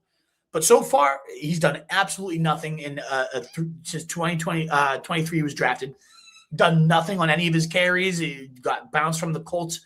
That athleticism is doing nothing for him. He's supposed to be a great receiving back, have the 98th percentile collegiate target share, yet Estime is the one that they go through in the 2-minute drill, and he comes through huge on their 2-minute drive.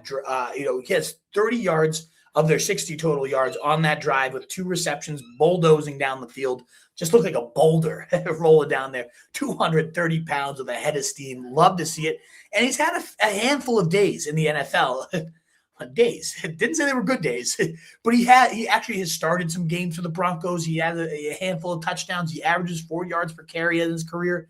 He just looked okay with his touches. So I like Estime here. It is a risk that Evan Hull ends up getting the Hutter hand and Estime doesn't do much, but I just think the Jets matchups can't miss. I think Estime is the starter. That's what Nick Underhill said. And once you get the starting nod against that defense, I just don't think you need much more. You're going to get your touchdown. You're going to get some yards. It doesn't matter. Does you get 2? Is how I feel. So knock on wood, but I'm big on Estime today. A.D. Mitchell's very intriguing too. Brady Cook did hyper target him. He's the true alpha of this offense right now. So full PPR, that is very tempting, but a tough spot here for the Jets. The Saints defense has been very locked down lately. So to me, as much as there's tons of risk to all these guys. Funny that I'm not even talking about Worthy despite Rice being out. I know, yes, his usage will go up. Let's just look at his first 5 weeks, though, without Rashee Rice, because I don't think it was anything special. I know they moved him around the slot a little bit more and more targets, more usage. I'm still -8 ECR on the guy. Week 1, 0, 17. This is full PPR.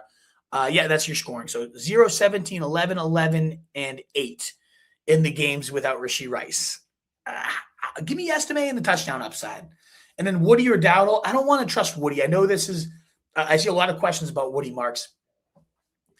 My season's on the line. Do I really want a guy that leaves every single game with injury? Against the Raiders, yeah, maybe, because they're such a bad overall defense. They've completely quit on the season. I get it. I think the Texans will run the ball down their throat. I just don't think it's going to be with Woody Marks. Why risk it? The guy leaves every game with injury. You don't need him as 14.5-point favorites. So even if he has the tiniest tweak, he's going to be out. Maybe he gets there like last week. He got the touchdown before. At least he kind of, did you well before leaving the game.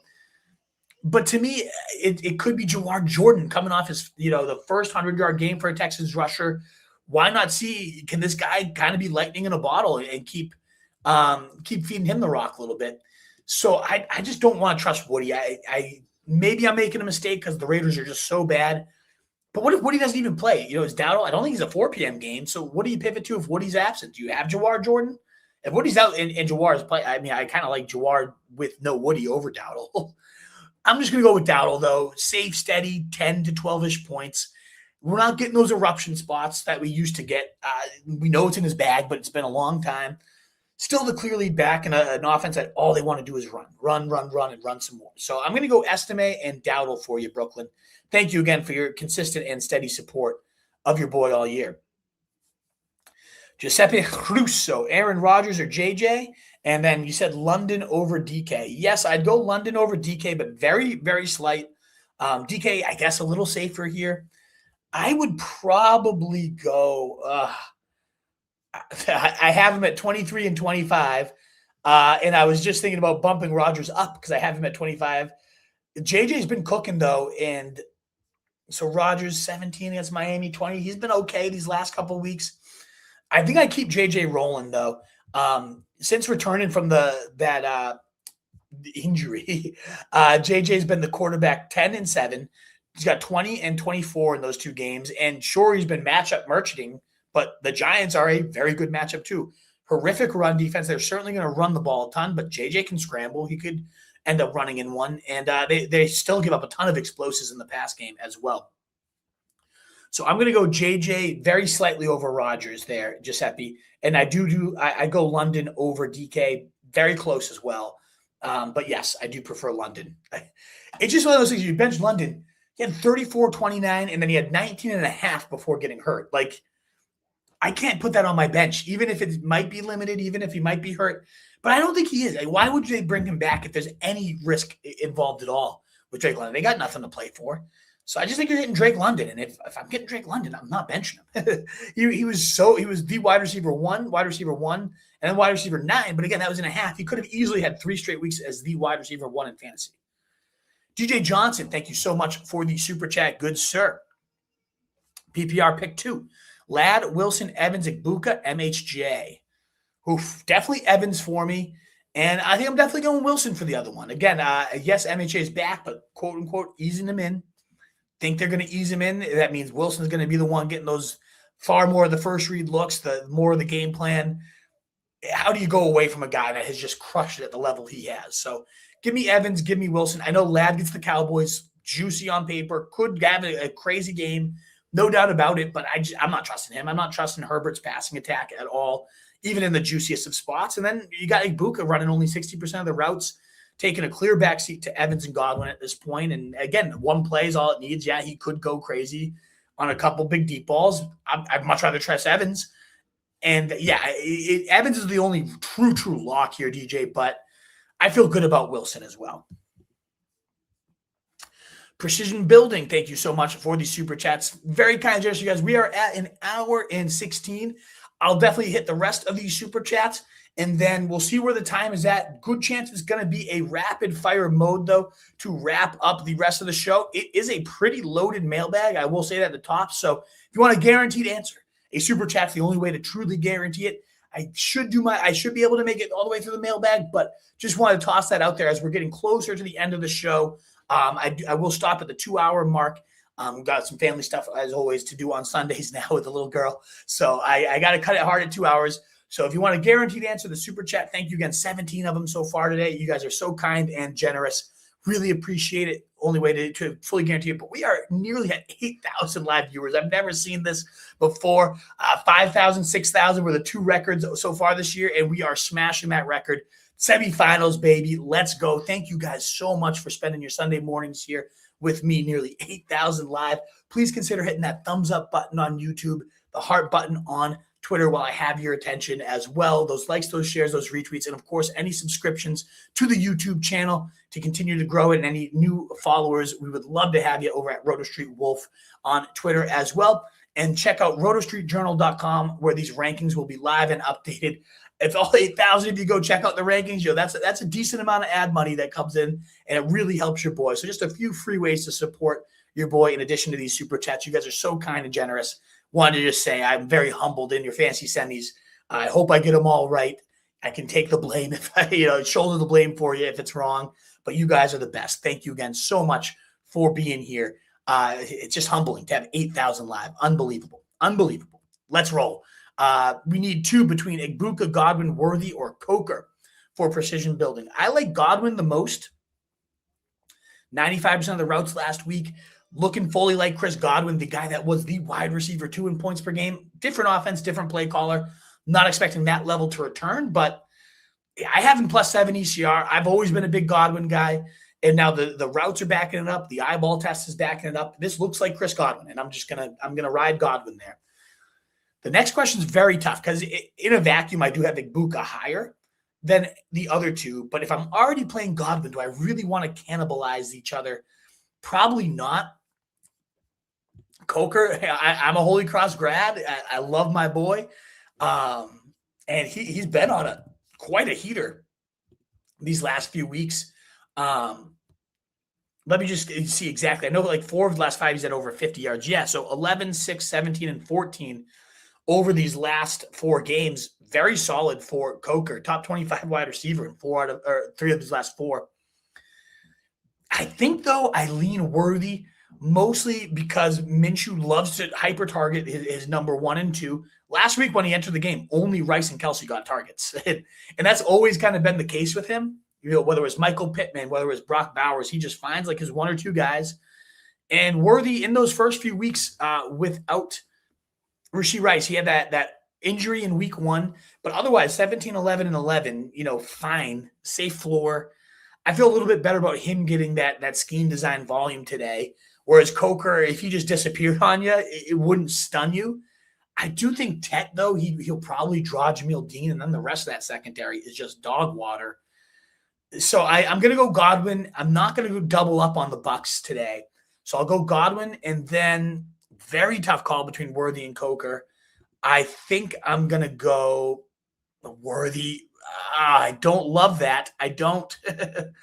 But I think I'm going to go Worthy in that situation. Very tough call, though. I am bumping Coker up just because of how hard he's making me think. I'm putting him up Brian Thomas even. So I have Worthy ultimately finalized at wide receiver 36 and Coker at 37, thinking that one through. So give me Godwin and Worthy. Precision building. Thank you so much for the support. Aravaji, 1 receiver, 1 flex, London, Hampton, Harvey, Michael Wilson. Hamp play early. Okay. I'm going to go Drake London. I'm going to keep that one consistent here. Top 12 wide receiver for me. Wide receiver 1, and then wide receiver 9, but only played a half. Had, 38, 28, and then like 18 points and a half. I cannot bench that upside. I know it was Michael Penix. I know he's coming off injury.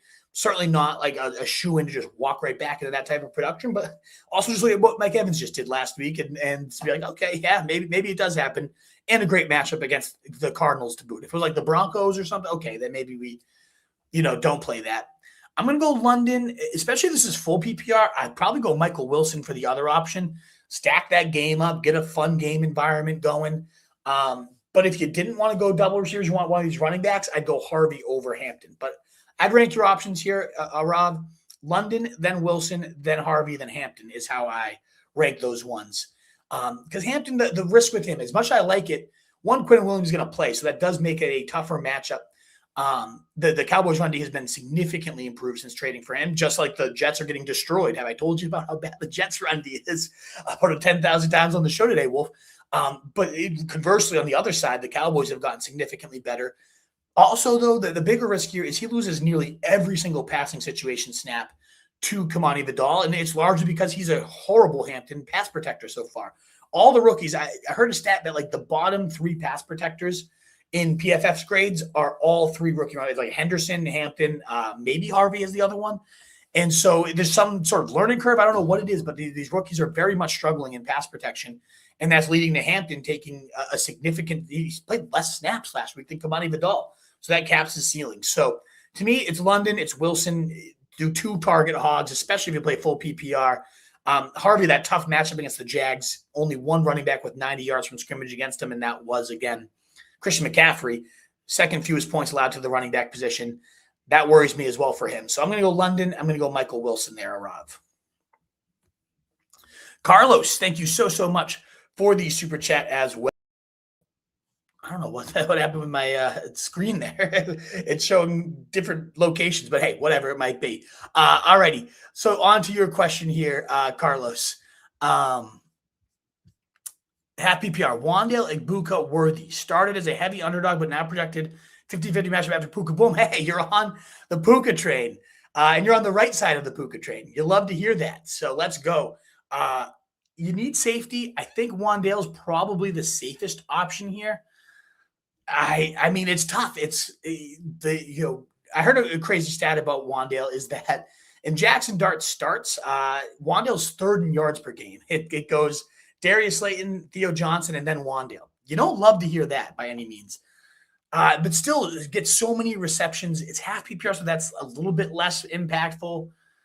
Oh, man. Like, I keep saying bench Igbuka, and I worry that, like, now all the attention's on Evans and Godwin getting the huge route share. I'm worried that like Igbuka sneaks under the radar and ends up having the biggest day of all of them. But I'm going to go Wan'Dale. I'm going to stick to that one. Again, not significantly better in his games without Jackson Dart, but still even with Dart, 10 targets, 8 targets, 14 was with Jameis. That's when he had that like 31-point blow up. The volume though all year for Wan'Dale has just been so safe and locked in. These are his last 9 games, since week 9. 11, 11, 9, 14, 8, and 10 targets. And I know that the ultimate efficiency, 9 points, 9 points, 6 points, 26, 7, 14. But that's you hear the floor. Okay, if I get 9, I'm not like thrilled, but that's fine. 14 points last week against Washington, fine. I'm going to go with Wan'Dale there. I feel like now that you're in a 50-50 thing, Puka did his thing for you, Carlos. I'm going to let Wan'Dale just kind of get me my like 14-ish points and hope for more. Phil, thank you so much for the super chats. You constantly do it. You're an absolute legend for it. I greatly appreciate it, Phil. Tight end, go Henry or Kincaid, PPR. Pick 3 wide receivers. London, DK, Pittman, Mooney, Worthy. All righty, Phil. Thank you again so much for the support. I am going Kincaid over Henry. I do worry, the Browns, just such a pathetic defense right now, pathetic team. They don't maybe need Kincaid. But ultimately, he's been so solid as like the main vein of this passing attack. Coming off a dud against the Pats last week, but still, I like Kincaid. I always want a piece of Josh Allen's offense.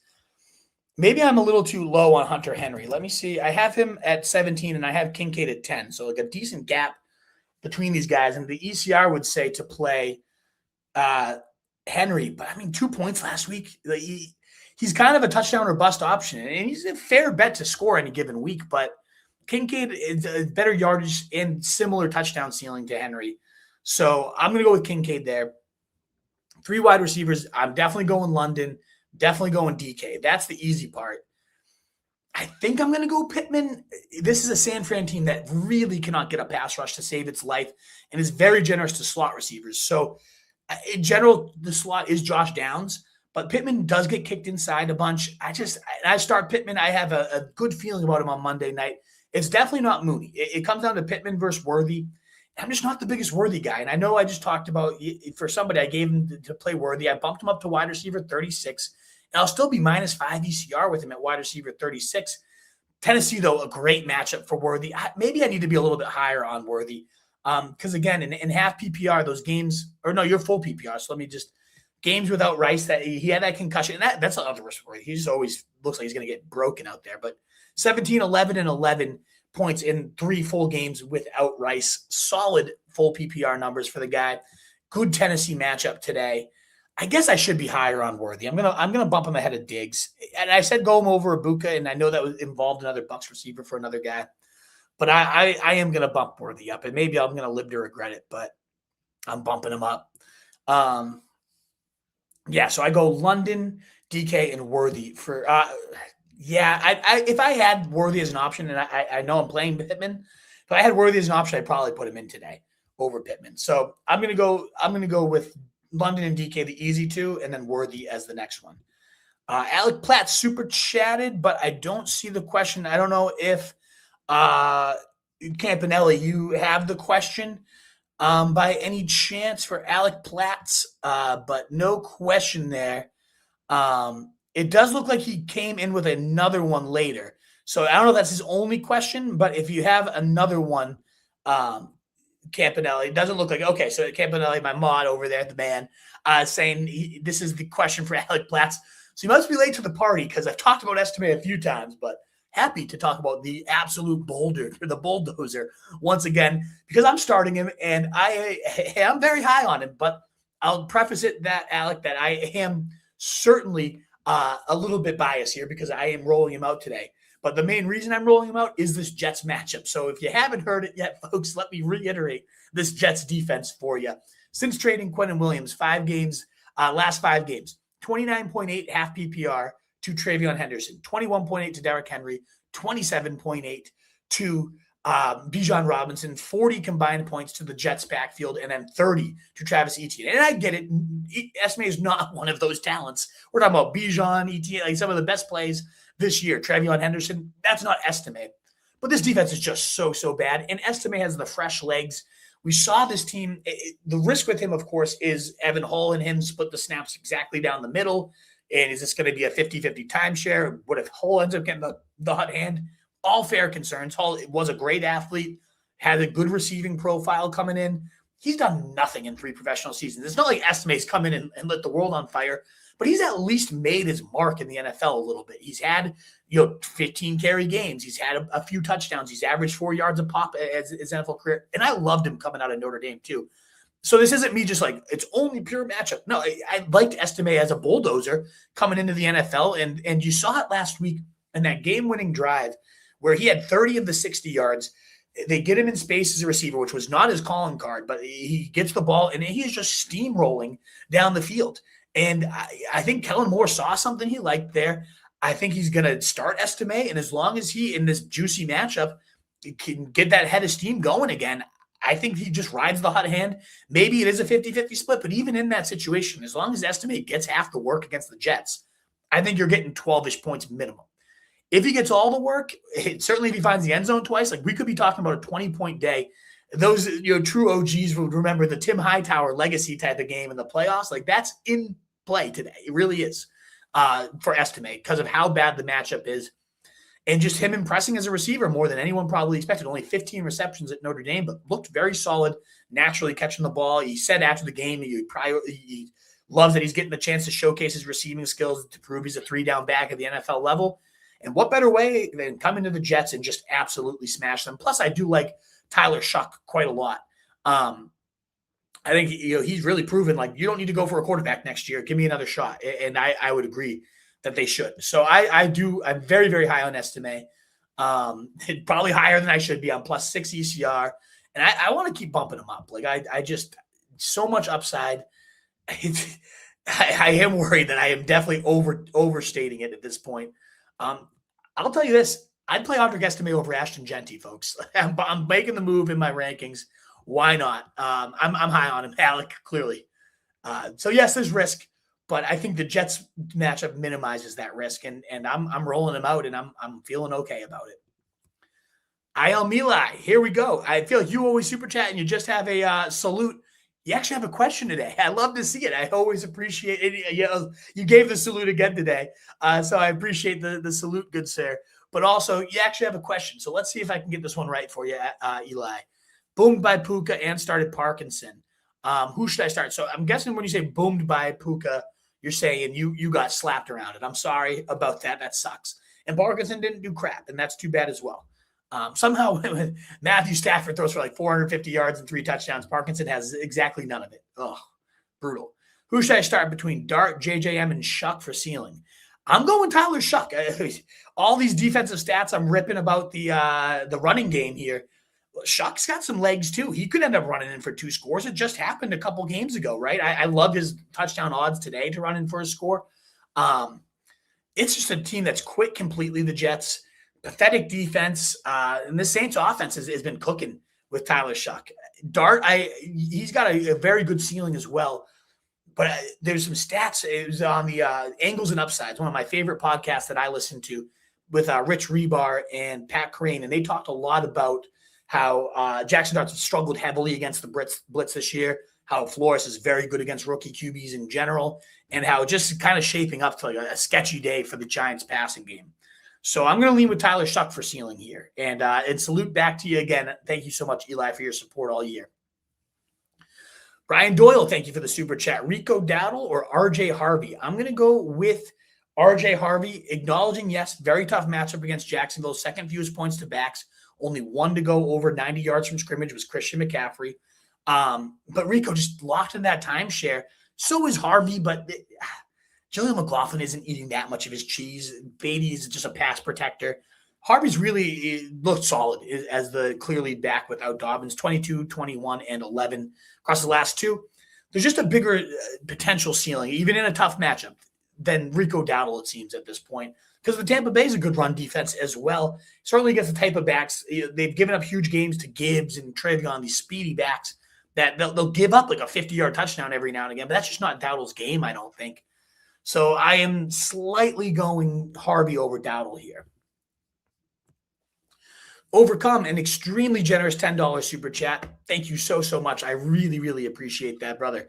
Having a hell of a time deciding between Jefferson bounce back in a solid matchup, Bowers against Team McBride, destroyed last week, and London PCL scare, and then there's Henderson on my bench too. Pick 2. Whew. All righty, here we go. So the first thing I would say is, Yes, McBride destroyed the Texans. I don't think that's a trend or that. Just McBride is McBride, and he is so filthy. And anybody other than Kyler at quarterback, and he's going to light it up. So I'm not going to be like, yeah, this is a signal here that the Houston Texans don't have a good defense against tight ends. No, I think McBride is McBride. Bowers should be like, yeah, McBride's McBride, but Bowers is Bauer, but not this offense, not with Geno Smith or Pickett now these days. Pete Carroll seems like he's got a foot out the door, doesn't really care. This team has quit. I'm not into Bowers. I don't mind Bowers at tight end. He's like my tight end 5 or 6, but I don't need to put him in the flex when you have Drake London. I'm going Drake London for sure for one of these ones. PCL scare. He got hurt, but again, they took it easy with him. They have nothing to play for. Why put in Drake London if you don't have to, unless he's fully healthy, right? And so, again, the last time we saw Drake London, he had 19 fantasy points in the first half of the game. He was the wide receiver one, and then wide receiver 11, 39, 24, and 19 points. And that, again, 19 points came in a half. Like, there's a very real chance he would have had 3 straight wide receiver 1 performances. And 2 weeks before that, he had 32. So he had 3 in his last 4 games. He had the number 1 wide receiver performance and was on pace to do it again for 4 out of 5. I know it's a different quarterback. I know that there's a little injury risk. I'm putting that in my lineup over Com. And then I think I go Henderson. I like Trevion. I mean, the guy has ripped it up. And last week you saw it. It just takes a couple plays for him to rip off monster games. And this is a huge game for the Pats. The Ravens defense has been better as of late, but still, if I'm not mistaken, a top 12 matchup for running backs on the year. They're 13th. Okay, so right around there. Yes, again, stiffer since Queen returned and getting some of their key pieces. But you got Gainwell and Warren combining for 13 2 weeks ago. Chase Brown got to 12 last week, 14 the week before that, 12 for Brees Hall. So, like, there's a floor. I'm not saying that's great. It's not the numbers you want to hear. But ultimately, it's solid. So, yeah, I think I go Trevion and I go Drake London for this one. Jefferson, sure, he looks like it's a bounce back spot. The matchup's great, but the matchup was great last week. And the peripherals were great last week as well in terms of, let me just pull it up here. 32% first read target rate, good. Here, I just want to get all the numbers here that I had in my breakdown of them. 31% first read rate, highest of the season. 31% targets per route run, second highest of the year. But 0.85 yards per route run because he's just got zero chemistry with J.J. McCarthy. And so maybe this is the week it pans out. He did have 2 missed touchdowns. One called back by penalty, one he dropped. But again, is that McCarthy just firing it too fast at him? Maybe. So yes, I'm not opposed to getting Jefferson back in lineups, but I think between London and Henderson, you've got 2 much better options. So I'm gonna go Henderson, London. No thanks to the Raiders against the Texans. Don't want anything to do with that. 11-point implied team total. And then Jefferson should bounce back. Yes, I'm not opposed to doing it, but I don't have to force it if I have those guys. J. Thomas Brooks, and thank you again, Overcome. Very generous super chat. All you guys so generous. 26 super chats.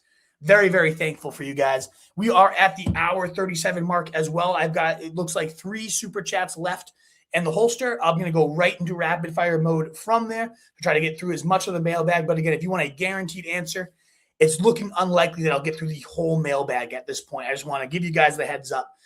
We are also at 10,000. 10,000. We've officially hit for the first time insane that amount of views for your semifinals. Thank you guys so much. Very kind and generous. Again, all these super chats, but also just being here with your season on the line. I'm humbled. I hope I get it right for you. It's just amazing to set this type of record, like nearly double the most we've ever had in terms of live views. You guys are absolutely insane. I just flabbergasted and humbled. If you enjoy what you're hearing, please do hit that thumbs up button on YouTube, the heart button on Twitter, those likes, those shares, those retweets. They really do help go such a long way.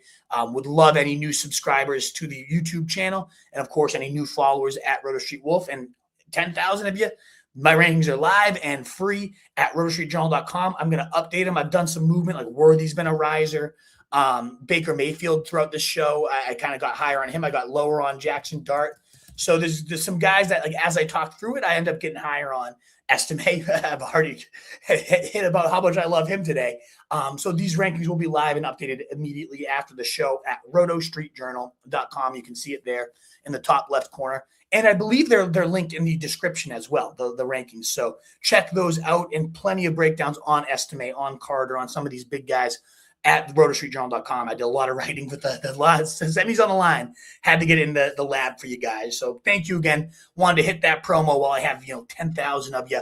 I'm going to do these last super chats. I'm going to go right into the rapid fire. Let's go. Wolfpack, though. Thank you again.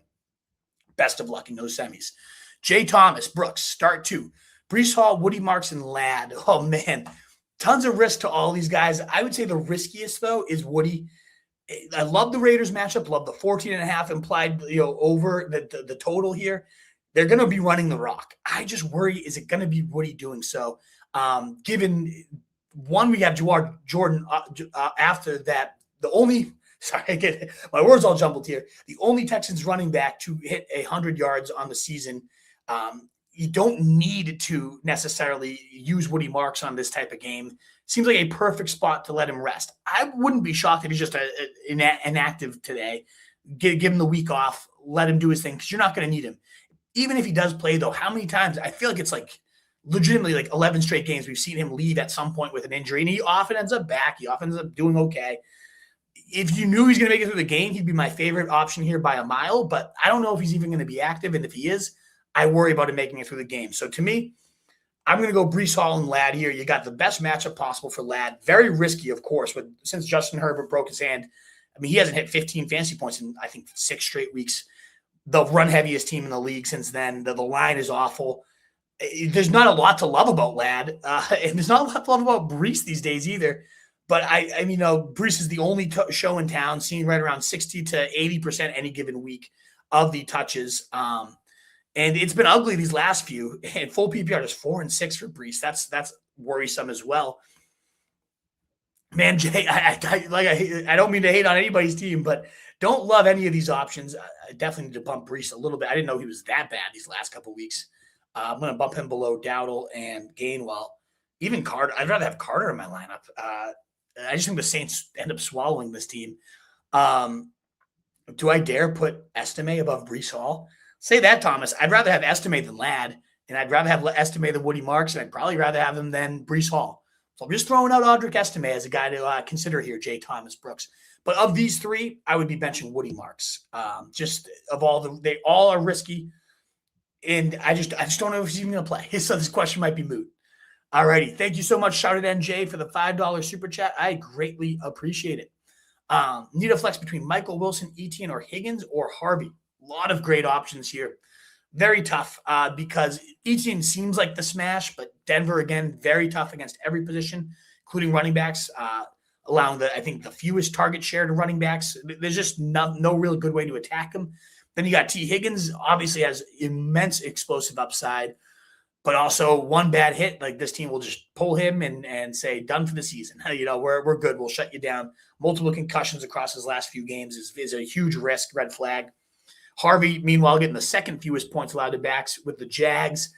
Only got back to go 90 yards from scrimmage was McCaffrey. So, again, all these talents I like a lot, but lots of risk and warts to all of them. So that leads me to Michael Wilson, which the wart is that Marvin Harrison's returning. And when Marvin Harrison played last time, he had 7 targets to Wilson's 3 while he was on the field. So there is risk, but there is the report that they're going to ease in Marvin Harrison, which, again, maybe I'm overreacting, but to me that sounds like a handful of plays, get his legs under him, see how he looks. But Michael Wilson is the main vein, him and Trey McBride, of course. And we've had 11, 16, 18, and 15 target games without Marvin Harrison. I think we can get to at least 9 to 10 today in a good spot against Atlanta. So I'm going to go with Michael Wilson here. Very slightly over Etienne. Those are the 2 I would limit it to. And maybe Etienne does get there. No Bayshal Tootin should be the only show in town. Is my running back 6. So, definitely a fan. But I'm going to bump him below Taylor, actually. It's a very tough Denver matchup. So it comes down to Wilson or Etienne for me. Shouted NJ. Oh man, I'm gonna go Wilson. If it's full PPR, especially Wilson. But in half, I might pivot to Etienne because there is, even though it's a good defense, they could give up a couple scores to him. Let's lock in Wilson. Shouted MJ. Very tough question. Let's lock in Wilson. Tara Crow, thank you so much for the super chat. One running back, one receiver, one flex. Jefferson, Jennings, Hampton, Aaron Jones. I would say running back, I'm going Aaron Jones. Giants matchup, so juicy beyond belief. I know it's a bit of a committee, but I think both backs could get there against the Giants, and certainly Aaron Jones. I have faith in. Hampton's more of a committee back, so I'm going to go. We'll get to Hampton because he's going to be part of the flex discussion. But Aaron Jones for running back, I'm definitely going Juwan Jennings. No Ricky Pearsall. Colts defense down nearly its entire secondary. Just a great spot. Jennings, multiple touchdowns last week. Looks phenomenal. I start Jennings, top 12 wide receiver for me. Love Jennings. Then it comes down to, again, Jefferson, who we talked about. 31% first read target share, 31% targets per route run, 0.85 yards per route run, though. That's the issue. The efficiency has completely nosedived with J.J. McCarthy at quarterback. He just rifles it at him. He had 2 missed connections, though. Like, could have had a 2-touchdown day, and then suddenly we're like, okay, he's facing the Giants as well. We're locking him in. But he didn't. He dropped the ball. Him and McCarthy have no chemistry. And then, so definitely playing again, Jennings over McCarthy. But then you got Hampton. Good matchup against the Cowboys, but Quentin Williams, since he arrived, has really stiffened up that defense. And I don't know if it's official, but he practiced in full on Friday. I believe he cleared concussion protocol because otherwise I would be all over Hampton and this running game. It looks like he should be in. And that offensive line is so bad. Hampton gets pulled in the passing situations. So gun to my head, if I have this decision, I'm locking in Jennings and Jones. And I think I just go to Jefferson. Redeem yourself in a good matchup here. Seemed like a lot of signal to like the usage was good last week. He just a couple plays away from a monster day. I'm going to lean into that. I'm going to go Jefferson. Tough call, Tara Crow. MVM Madre, thank you so much for the super chat. Pittman, Woody, Jawar, Jordan, Pollard, Gaston, Kincaid, Waller, Strange, please pick 5. Okay. I would go here. I'm going to go one of your Texans running backs. If Woody plays, you just got to play the starter. But ultimately, very scared, as I talked about in another super chat, of the risk of them not needing him, something flaring up. You almost hope Woody just doesn't play, and you can just roll Jawar Jordan and not have to think about it. But I'm going to go a Texans running back, and if Woody's in, you go him, and if he's out or rumbling that he's going to be limited or Jawar Jordan's in for a increased workload, any of that type of stuff, immediate pivot to Jordan. But as of right now, it's Woody. Then I go Pittman. I do think against a 49ers defense that cannot get to the passer, Rivers didn't look great, but he can still dink and dunk it, and I could see a big target day for Pittman. Pollard coming off 2 very good efforts. I'd probably go to him next. So Texans running back, Pittman, Pollard off of 2 good games. Very tough matchup against Chiefs, but who knows if that defense is quit. I guess from here, I got to go Kincaid, my favorite of your tight ends. And, I mean, we got to pick 2 tight ends, it looks like, either way. So I'll go Kincaid, and I think I would probably just roll the dice on Waller. I don't love my season coming down to Quinn Ewers' hands, but that Cincinnati matchup, I mean, couldn't be juicier, giving up nearly 9 points extra to the tight end position. Waller's off a 2-touchdown day, maybe that safety valve. It could be that for Quinn Ewers. Oh, man. So, yeah, Kincaid, Waller, Texans running back, depending on who's starting, what the reports are. Pollard and Pittman is how I would play that. Thank you so much, MVM, for the generous super chat. Pick 2, BTJ, Judkins, Myers, or MH Jr. I would be going with Judkins and Myers for this one. I think BTJ will get the Surtain treatment. That worries me a lot, Alex. Whereas Myers, the rest of the secondary is very good too, but a little bit softer against the slot than outside. So I'm going to go Myers and that God-inspired role, and I go Judkins in a good matchup against the Bills. It seems like even if they're down huge, you got no Sampson, no Ford, Judkins should still rack up a handful of catches. I'm not trusting MHJ on a eased-in type of narrative. Doesn't look great anyways, even when he's in there. So give me Myers, give me Judkins. And then our last super chat, and then on to a 10-minute. It's going to be a quick rapid fire, but we'll do a 10-minute one for you, folks.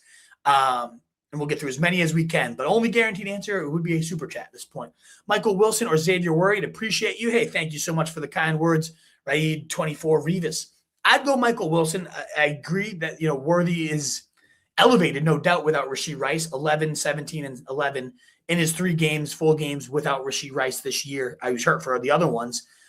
So they moved him around. He got some more slot, more creative usage. And Minshew does lock onto his number ones. I think it might be Kelsey, though, today. Big Kelsey day, but a good matchup against Tennessee. So there is good upside to Worthy. All that, though, to say I prefer Michael Wilson. Again, I'm starting to get nervous. I'm putting too much stock into Adam Schefter saying they're going to ease in Marvin Harrison, because when he's in, he is a nuisance. He does vacuum targets. He's not good on them. He's not efficient on them. But ultimately, he saw 7 targets to Michael Wilson's 3 the last time he was on the field. But if they're going to ease him in, that means that you're not designing your offense around Marvin Harrison today. I think you got to go Michael Wilson. 18, 15, 11, 16 targets in those 4 games. Just absolutely bonkers usage here for him. So I'm going Michael Wilson, slightly over Xavier Worthy here, Raid 24 Revis. And I'm just hoping those MHJs that eased in reports are for real. All righty, guys. Thank you again so much. I'm hitting the 10-minute timer now. Before I hit the start on that, though, one more just want to express my gratitude to have nearly 12,000, probably by the end of the show, 12,000 of you live here. Unbelievable new record-setting day, doubling up the best we've ever done. Thank you again so much for being here. I really, really greatly appreciate all your support all year. Best of luck in the semis. I'll be live again on your championship Sunday, not on Christmas Day. Kind of family stuff, obviously, to do. But I will be live on your championship Sunday, no doubt about it, next week at 8 a.m. We'll have all your rankings and content over at rotostreetjournal.com. Please do go check out the website. Check out these rankings, which will be live and updated after this show. But you guys are the absolute best. Thank you again so much. Please do consider one more time a thumbs up on the YouTube, a heart button on Twitter. I would greatly appreciate it. But again, just humbled by your support. Thank you so much. And check out rotostreetjournal.com. We did get, before I do my rapid fire, we got one from Dylan Chilcote. Thank you so much. Jalen Warren or Ladd, Dart or Burrow, Titans, Jags, or Bengals. I'm going to go Bengals against Ewers for the defense. Don't love any of the 3, but maybe Jags. No, I'll go Bengals and hope just Ewers craps himself. I hope the Saints are out there, but they're probably not if you're asking that, Dylan. I go Ladd. Jalen Warren, tough matchup against Detroit. Ladd gets the best matchup for wide receivers. Don't love it. Don't trust anything in the Chargers offense, but Gainwell's the back there that I want if I'm going any of the Steelers, not Warren at this point. And then Dart or Burrow, I have to go Burrow. Dart really struggles against the blitz. That's what Flores does at the highest rate in the league, whereas Burrow, I'm worried about. Yeah, he looks like he quit.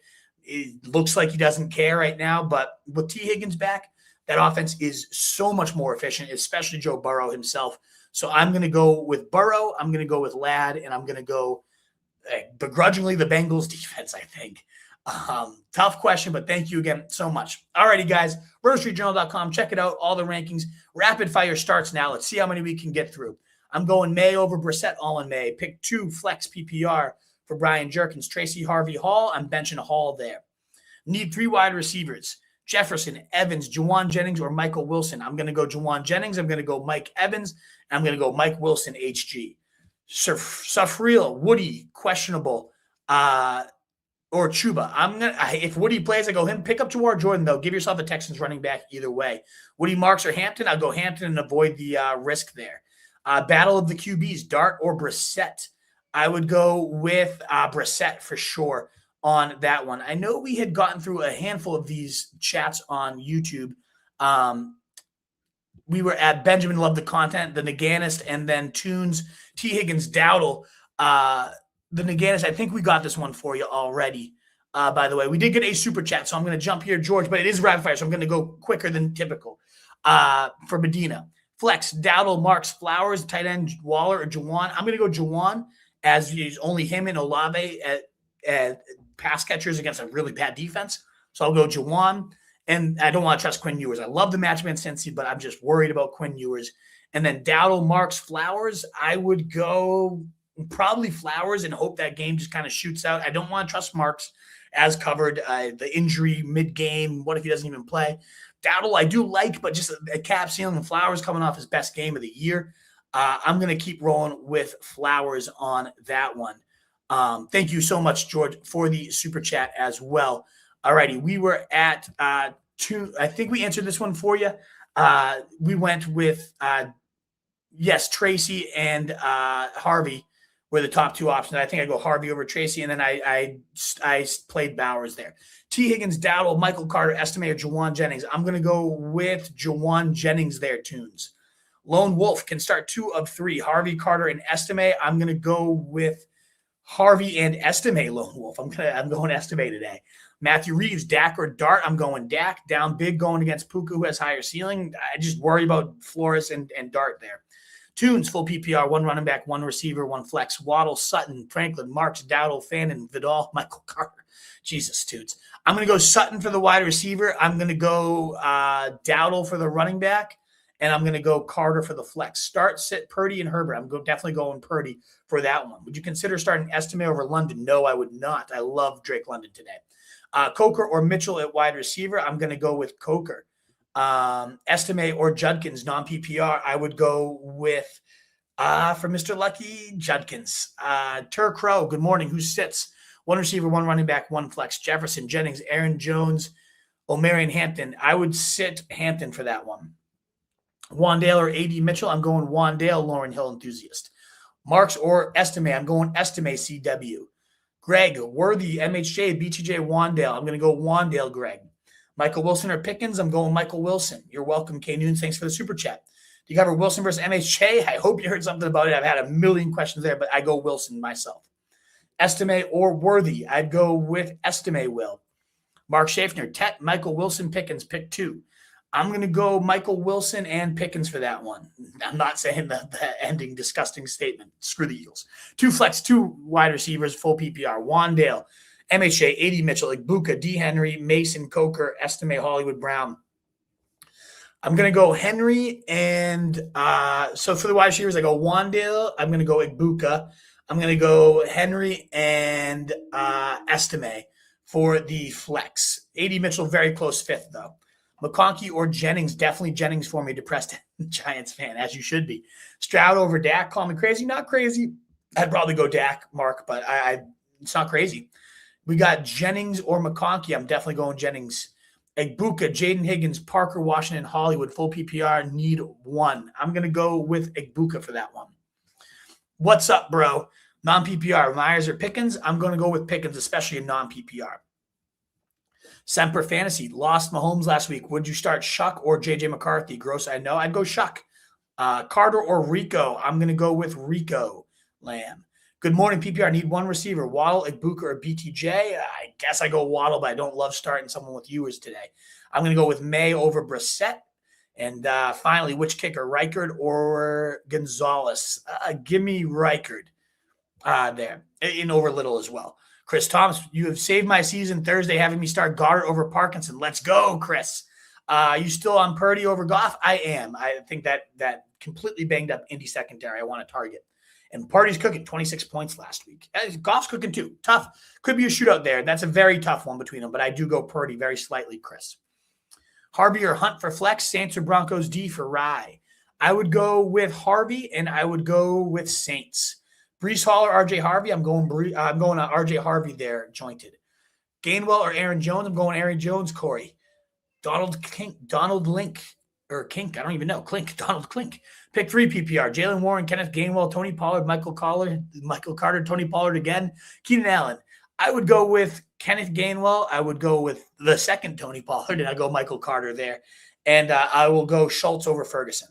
Lee Walker, Rico or Michael? I'm going to go with Michael Wilson there. Chronic Shaw, I also have Brissett. Should I play him over Burrow and Lamar? He's safer, but I honestly go with Lamar myself.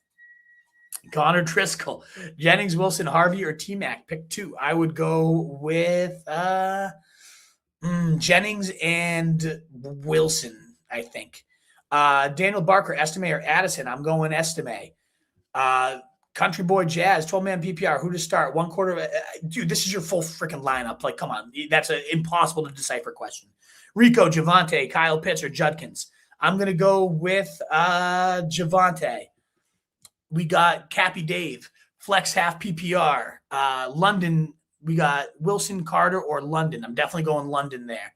And I would start Wilson over T-Mac myself. Have a nice Sunday. Well, thank you, Stephen Weber. I appreciate that. Michael Ellerbeck, start 2 out of Michael Carter, Genty, Warren, Gainwell. Full PPR. I want to start both Pitt. I don't want to start both Pitt running backs because they're facing Detroit, a very tough matchup. I would go with Carter and Gainwell myself. Marks, Ibuka, or Estime. I would go with Estime here. Michael Wilson or Jennings. I'm going to go Jawan Jennings. I'm in the chip. Rico, Marks, Judkins, or Gainwell. Let's go. I would go with Judkins of that bunch. RJ Harvey or Tee Higgins? I'm going to go Tee Higgins, Craig. All righty. Would you start Mike Evans or Rico Dowdle? Thank you, Campanelli, for the modding. Would you start Mike Evans or Rico Dowdle over Flowers, Metcalf, or Genty? I would go Mike Evans. And, yeah, Mike Evans, definitely my favorite option there. Walker or Warren in PPR. And I would go Evans, Metcalf, and Zay Flowers. I'd be benching Ashton Genty for sure. Walker or Warren, Waller, not Walker. So I would go Warren. Wilson, Sutton, or McConkey. I would go with Wilson slightly over Sutton.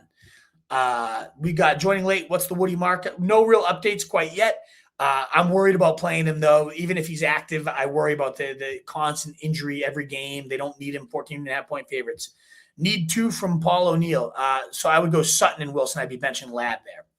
Lost Mahomes. Which quarterback today? Minshew, Shuck, or Bryce Young? I like Shuck. I do. So thoughts on Ty Warren or Strange? I'd go Ty Warren. Don't love it, though. Hey, Wolf, long time no speak. Ryan Hemmings, great to see you, brother. Loving the content as always. It has been a long time. Kelsey versus MHJ. I like Kelsey, especially in tight end plus. I would have liked him anyways. Tennessee, great matchup, and Minshew likes to lock onto those number ones. Good morning. I'm stuck. I have Carter, Evans, Sutton, Ibuka, Pollard, full PPR. I need 1 receiver, 1 flex. I would go Evans, and I'd go Sutton there, fantasy football. Giuseppe Russo, JJ, or Aaron Rodgers. I'd go JJ. Happy PR for Los. Wandale, Ibuka, Worthy was a heavy. Oh, you already super chatted this one, I believe, and we went Wandale as a safer option. Connor Carper, pick 2. Mike Evans, Chase Brown, or Michael Wilson. I would go with Evans and Chase Brown, Connor. Jeremy Devin, Gadsden, Dowdle, Harrison Jr. I would go with Dowdle for that one, Jeremy. Last minute here, folks. Last minute. What's up, brother? If MHJ plays, is Michael Wilson still a better starter than Breece? Yes, absolutely. Breece is useless these last couple of weeks, and I think they're going to limit that. Merry Christmas to you too, Nicholas. Judkins or Tet? I'm going with Judkins. I'm going to go Herbert over Jackson Dart. I'm, again, worried about Flores' matchup there.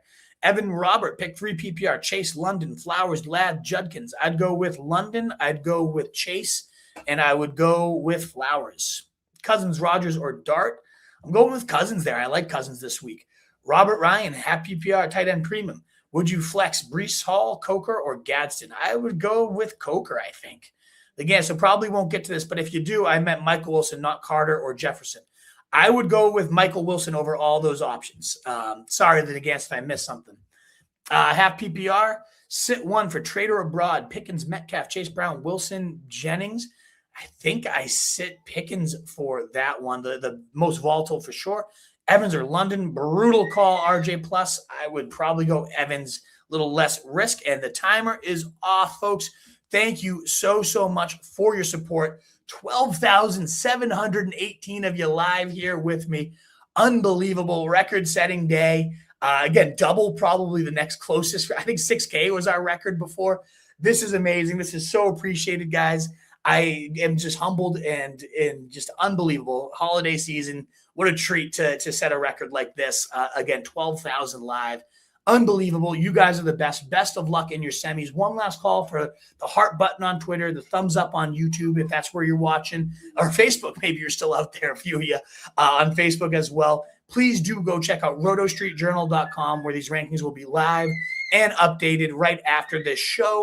Every click counts. Thanks again for the 30 super chats. Very kind and generous. And again, best of luck in your semis. Go get that win. I hope to see you next week at 8 a.m. Sunday morning again for your championship. Hopefully you're back because you're in that ship, guys.